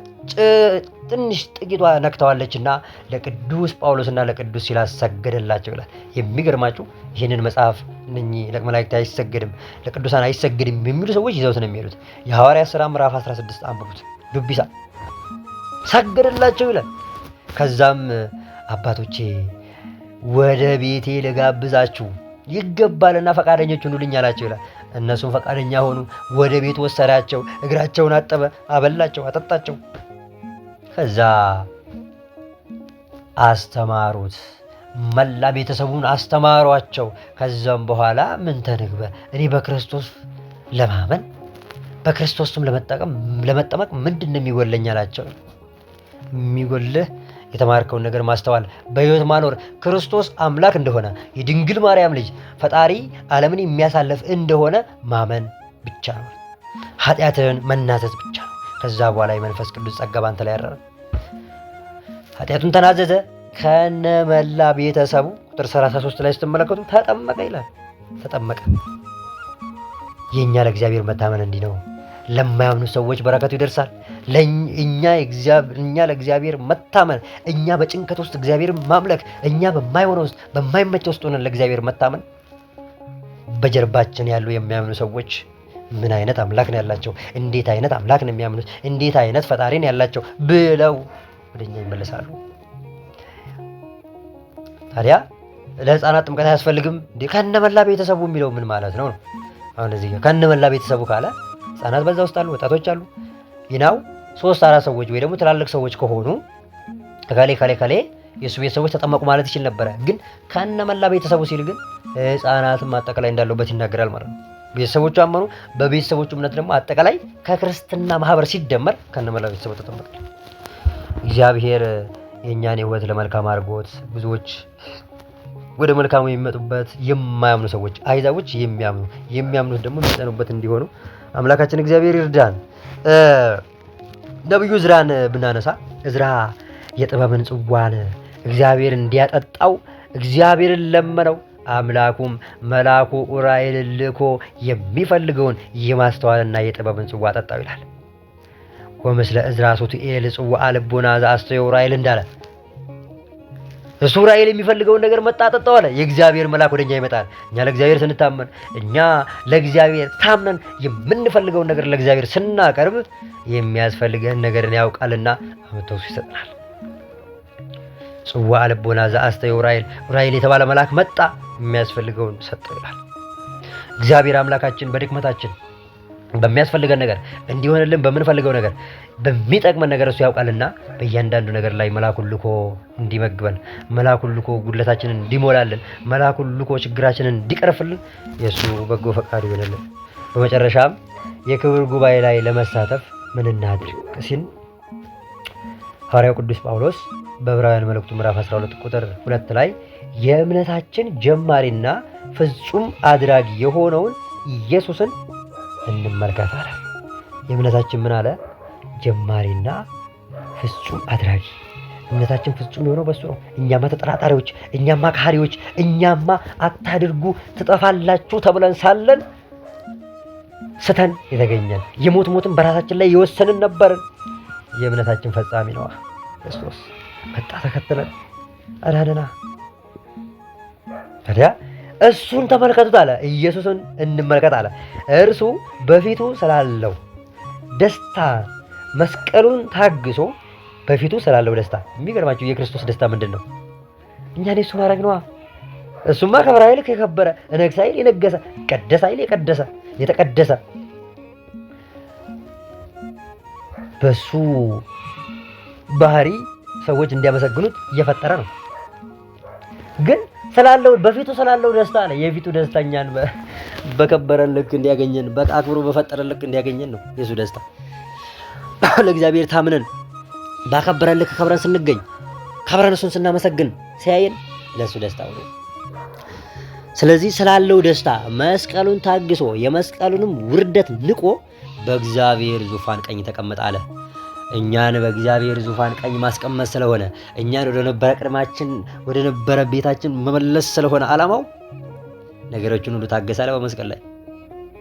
እሱ ግንድ ነው፣ እኛ ቅርንጫፎች ነን። እሱ አባት ነው፣ እኛ ልጆች ነን። ባለበት እንሄዳለን። ስለዚህ እሱ ያለበት ቦታ እረፍት ነው። እሱ ያለበት ቦታ ሰላም ነው። እሱ ያለበት ቦታ መረጋጋት ነው። ወደዛ ስፍራ ሊወስደን እስከ ቀራንዮ ድረስ ያለውን መከራ ተቀበለ፣ ታገሰው አለ። ስለዚህ እሱን ተመልከቷ አለ።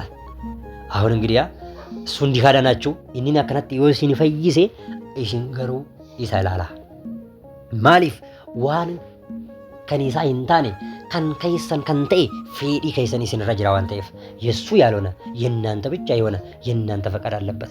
ያቺ የእናንተ ፈቃድ ግን ለሲኦል ልታበቃችሁ ትችላለች። ያቺ የእናንተ ፈቃድ ግን ለገሃነመ እሳት ልታበቃችሁ ትችላለች። ስለዚህ ማንነታችሁን ለሱ ስጡት፣ እሱን ተመልከቱ አለ። በሚደርስባችሁ መከራ እንድትጸኑ እሱን ተመልከቱ። የሚደርስባችሁን ግፍ ለመልካም ለማድረግ እሱን ተመልከቱ። በዘያምሩ ይገብሩ አባ እስራኤል ማለት አይደል?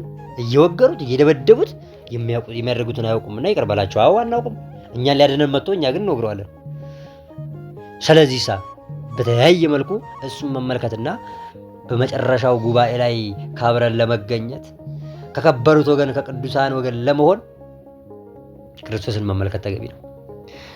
ስለዚህ ክርስቶስ በቀራንዮ መስቀል ላይ የከበረውን ስጋ የከበረውን ደም ቆርሶ ሰጥቶናል። እርሱን ስንመለከት ለእርሱ ስንኖር እሱ ደግሞ የሚወደውን ነገር የምናደርግበት ትልቁ ነገር ደግሞ ስጋውና ደሙን ስንበላ ስንጠጣ ነው። ክርስቶስ መከራውን ያን ያህል ዋጋ ከፍሎ የሰጠውን ስጋ ሳንበላለት ስንቀር እንዴት እናደዳል።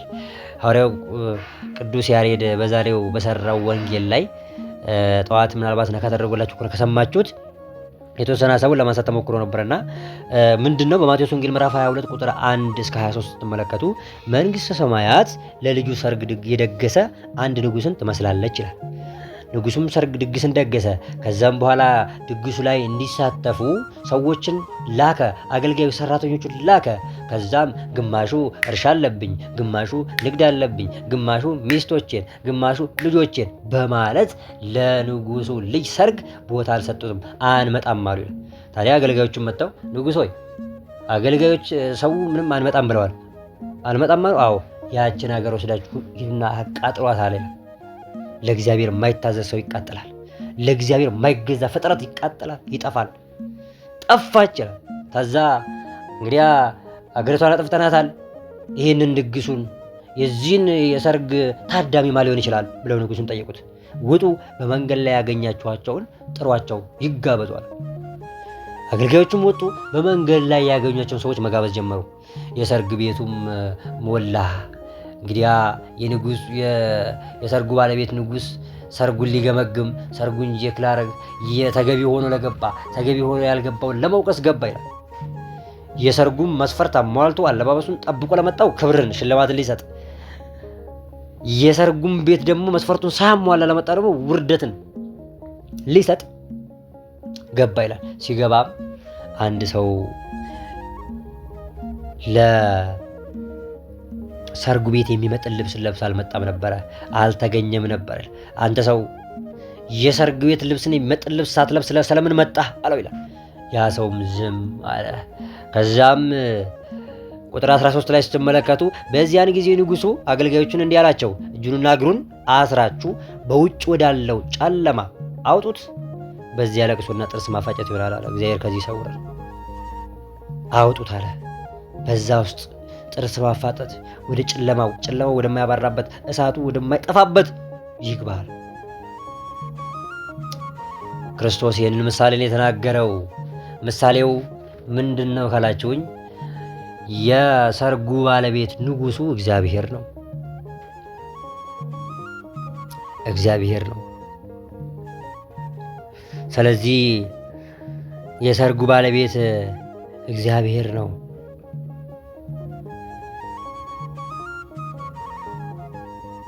መልእክተኞቹን ላከ አለ። መጀመሪያ ክርስቶስ እንደሚወለድ፣ ክርስቶስ እንደሚሰቀል፣ ክርስቶስ ሞትን ድል አድርጎ እንደሚነሳ ለፍጥረቱ አዲስ እንዳይሆን በነቢያት አስነገረ። በመንፈስ እያደረ ተናገረ። ያንን አልሰሙም። ኋላ በሐዋርያት በነቢያት ሲነገር የነበረው ክርስቶስ ይኸው ተወለደ፣ ይኸው ተጠመቀ፣ ይኸው እኛን በመስቀል ላይ አዳነን ብለው ሐዋርያቶች አስተማሩ። ያንን አልሰሙም። ታዲያ ይሄንን የሐዋርያትን ስብከት ሳይሰሙ የቀሩ አሕዛቦች፣ መናፍቃኖች፣ ከሃዲያኖች መጨረሻቸው መቃጠል ነው። ከተማዋ ተቃጠለች አለ። ሂንጉበቴ መጋለጢሰን ሂንጉበቴ ዱምኒ ሳኒ ጉበቹዳ መቃጠል ነው። ወደ መንገዱ ወጡ። ከዛም በኋላ ወደ መንገዱ ወጡ። ከዛ ወደ መንገዱ ወጥተው ደግሞ ያገኙትን ጋበዙ። የዛሬ መምህራን ናቸው እነኚህ። የዛሬ መምህራን ያስተምራሉ። የዛሬ መምህራን ይነግሯቸዋል። ስለ ቅዱስ ወንጌል ይነግሩናል። ግንሳ ከዛ ውስጥ መስፈርቱን የተማነውን ቃል በህይወት መኖርና በህይወት ኖረን መገኘት የኛ ነው። የዛሬ መምህራን ያስተማሩንን ቃል ሰምተን ለክርስቶስ ሥጋና ደም ተገቢዎች ሆነን ካልተገኘን ወዴት ነው አለ? እጁንና እግሩን አስራችሁ በውጭ ወዳለው ጨለማ አውጡት። ከየት ነው የተገኘው? የሰው ከመንገድ እኮ ነው የመጣው። ይህንኛ ሊጠሩ የታሰቡት ከተማ እኮ አይደለም። እነኛማ ጠፍተዋል። ሐዋርያትን ነቢያትን አልሰሙማ። የሚጠፉ ናቸው እነኛ። የወልደ እግዚአብሔርን ሰው መሆን የሚክዱ የካዱ ስለሆኑ እነሱ አሁን ተፈርዶባቸዋል ነው ያለው እኮ በዚህ በዮሐንስ ወንጌል ምዕራፍ 8 ላይ ማለት ነው። ምዕራፍ 8 ቁጥር 13 ተመለከቱ። በወልደ እግዚአብሔር የማያምኑ ሰዎች አሁን ተፈርዶባቸዋል። የሚያምኑስ በሕይወት ዘላለም አሁን መንግሥተ ሰማያት ይወርሳሉ አለ። የሚያምኑ ሰዎች ታዲያ ይሄ በዛሬ መምህራን ባሉ መምህራኖች ራሱ ተሰብኮ ያልተቀየረ ሰው በሕይወት ያልኖረ ሰው ዕጣ ፈንታው ሲኦል ነው ነው። ስለዚህ ዛሬ መምህራን ናቸው። የሰርጉ ቤት የተባለች ቤተ ክርስቲያን ናት። የንጉሱ ልጅ የተባለ የሰው ልጅ ነው። የንጉሱ ልጅ ሰርግ የተደገሰለት ባለ ሰርጉ እኮ የንጉሱ ልጅ ነው። ያ የንጉሱ ልጅ የተባለው ኢልመነማቲ የሰው ልጅ ነው። ሙሽራው ክርስቶስ ነው። ምግቡ ስጋው ደሙ ነው። ታዲያ በቤተ ክርስቲያን የሚዘጋጀውን ስጋውና ደሙን እግዚአብሔር ይህን ያህል ደግሶ ሲጠብቀን አለመቀበል ምን ያህል ያስፈራል። በዚህ ሕይወት አለመኖር ምን ያህል ይከብዳል። ከዚህ ሕይወት ውጭ የሆነ ሕይወት እንዴት ያስጨንቃል። ስለዚህ ክርስቲያኖች በዚህ ልንሰራ ያስፈልጋል። አንድ ቅዳሴ ላይ ይሄን ድግስ እግዚአብሔር ይደግሳል። በየትኛውም ቅዳሴ ላይ እግዚአብሔር ይሄን ድግስ ይደግሳል። በዚህ ድግስ ግን አለመሳተፍ እዛ ሰርጉ መሃል ተገኝቶ ከምግቡ ሳይሳተፉ መቅረት ነው። አይከብድም? ስለዚህ ሐዋርያው ቅዱስ ጳውሎስ የዓለማዊ ሰርግ ይህን ያህል የአንድ ንጉሥ ሰርግ የአንድ ተራ የምድራዊ ንጉሥ ሰርግ ይህን ያህል የሚከበር ከሆነ የሰማያዊ ንጉሥ ሰርግማ እንዴት ሊከበር ይገባዋል ይላል ሐዋርያው ቅዱስ ጳውሎስ በአንደኛ መልእክቱ ምዕራፍ 11 ቁጥር 26 ላይ አንደኛ ቆሮንቶስ ምዕራፍ 11 ቁጥር 26 ላይ ስትመለከቱ ይህንን እንጀራ በበላችሁ ጊዜ ሞቱን ትናገራላችሁ፣ ይህንም ጽዋ በጠጣችሁ ጊዜ ጌታ እስኪመጣ ድረስ ሞቱን ትናገራላችሁ ይላል። ፎን ጎፍታ ኢየሱስ ክርስቶስ ከናየሮ ኛታን akkasumas dhiiga gooftaa Yesuus Kiristoos kana yeroo dhugdan hanga dhufaatii isaatti du'a isaa hin labsitu hin dubbattu jedha ትናገራላችሁ። ዝቅ አለና 27 ላይ ስትመለከቱ ወይዜኒ ዘበልኦ ለዝንቱ ህብስት ወሳትዎ ለዝንቱ ጽዋ እንዘ ኢይደልዎ ዕዳ ይተሐሰስዎ በእንተ ሥጋው ወደሙ ለእግዚእነ ኢየሱስ ክርስቶስ። የሚገርም ነው። ማንም ሰው አለ ሳይገባው ከዚህ ሥጋ ቢበላ ከዚህም ጽዋ ቢጠጣ የክርስቶስ የደሙና የሥጋው ዕዳ ፍዳ አለበት ይላል። እግዚአብሔር ከዚህ ይጠብቃል። ለዚህም ይመስለኛል የሥጋው ደሙ ብዙዎቻችን ያከበር ነው። ከዚህም በላይ ደግሞ ካለመቀበላችንም በላይ የሚከብደው ድግሱ ተደግሶ ክርስቶስ ተሰውቶ አለመብላታችን ይከብዳል። በዓለማዊ ሰርግ ላይ አንድ ሰው ሰርግ ተደግሶ ሰው ጠርቶ የጠራከው ሰው ባይመጡለት ወይ ደግሞ መጥተው የሰራውን ባይበሉለት ይደሰታል? የሚያዝነውን ሀዘን አስባችሁት? ይሄን አላውጥቼ ይሄን አልደክሜ ከነውን እንዳለፋኤ ወይ ከንቱን ተይ ብሎ ያስባል። የክርስቶስ ጭንቀት አስባችሁታል? እስከ ቀራንዮ ድረስ የከፈለው ዋጋ እኮ የእሱን ስጋ እየበላን የእሱን ደም እየጠጣን በህይወት እንድንኖር ነው። ታዲያ ከዚህ ውጭ ስንሆንስ ታዲያ ክርስቶስ ምን ይሰማዋል?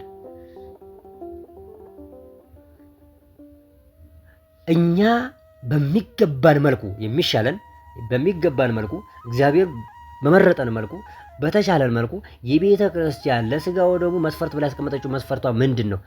ሴርኒሲ ማሊ ከንካወቴ ሴርኒሲ ማሊዳ ጀኔ ጋፈኔ ፎን ጎፍታ ኢየሱስ ክርስቶስ እንጀራችን ነው።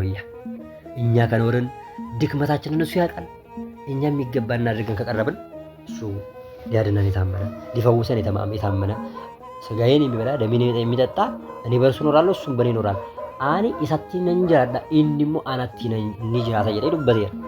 Kanaafuu immoo sagalee isaati. Kun immoo sagalee jireenya isaati. ስለዚህ ይሄንን ማወቅና መረዳት ተገቢ ነው። ስለዚህ ይሄ አብዛኝ ትንሽ ከሐዋርያት አስተምሮ ጋር ተያይዞ የመጣ እንትን አለ። የመፍራት ስጋው ደግሞ ይሄ ከአበው ምናምን የተያዘ ነገር አለና አንድ ሴት ልጅ 12 ዓመት ምናምን ከሆናት ወር አባስ ጀምር ምናምን በቃ ስጋው ደግሞ መድረስ ማን ያለው በዛው እየተማረች እሷን እየቀጠለች በዛው ስጋው ደግሞ መስዋዕት ቀጠል አለባት። ስለዚህ ስጋው ደግሞ አለመቀበላችን ለክርስቶስ ይበልጡን ያስከፋዋል፣ ለክርስቶስ ይበልጡን ያሳዝነዋል። ይህናል ደግስ ደግሶ በመካከል ተገኝተን ያንን ደግስ አለመመገባችን ለክርስቶስ ትልቁን ከሚያዛዝ ከሐዘንም በላይ ሐዘን እንደሚሆንበት እግዚአብሔር አምላካችን በቤቱ አጥንቶን ኖረን ይህንን ቅዱስ የሆነውን ስጋና ደሙን እየበላን እየጠጣን በቤቱ ጸንተን እንድንኖር አምላካችን እግዚአብሔር ይርዳን። የሚደርስብንን መከራ ሁሉ ሐዋርያው ቅዱስ ጳውሎስ እንደተናገረው ለኛ ይገለጽ ዘንድ ካለው ክብር የተነሳ ይመዘን የአሁኑ ዘመን ሲቃይ ምንም እንዳይደለ አስባለሁ። የሚደርስብንን መከራ ሁሉ ለመልካም ብለን ተቀብለን ለኛ የተገለጠውን ክብር በማሰብ በህይወት እንድንኖር በንስሐ ህይወት እየተመላለስን ሁሉ ጊዜ ዘወትር ስጋውና ደሙን እየተቀበል እየበላን እየጠጣን እንድንኖር የአምላካችን በጎ ፈቃዱ ይሁንልን። ፎንሳ ቁልቁሉ ደገይሳ ቁልቁሉ ኛቻ ዱጋ ጅራኔ ከናዊ ነው አልትሞት ማሳከታኑ ወፍታን ከኛ አባን ከኛ ወርጭን ከኛ ኢየሱስ ክርስቶስ ሃየመይሳ ነው ፋታው ዋን ረገው ሁንዲን ነው ብረቻ ሃንገዱ መጅሬኛ ከኛን ክርስቶስና መነምኔ ጋቢዳን ጅራኔ ፎን ጎፍታ ኢየሱስ ክርስቶስ ኛቻ ዱጋ ጅራኔ አልትሞት ማሳ ፋርፋታይሳ ኤርገሙ ታውጂ ይሳገለት ፈታ አከጅራኑ ዋቀዩን አባን ከኛ የሚሰነው ፋታው በመካከላችን ተገኝቶ ያስተማረን የእግዚአብሔር አምላካችን ስሙ የተመሰገነ ይሁንልን። የሰማነውን በዝር ልቦናችን ያሳድርብን። ወስብሐት ለእግዚአብሔር ወለወላዲቱ ድንግል ወለመስቀሉ ክቡር። ይቆየን።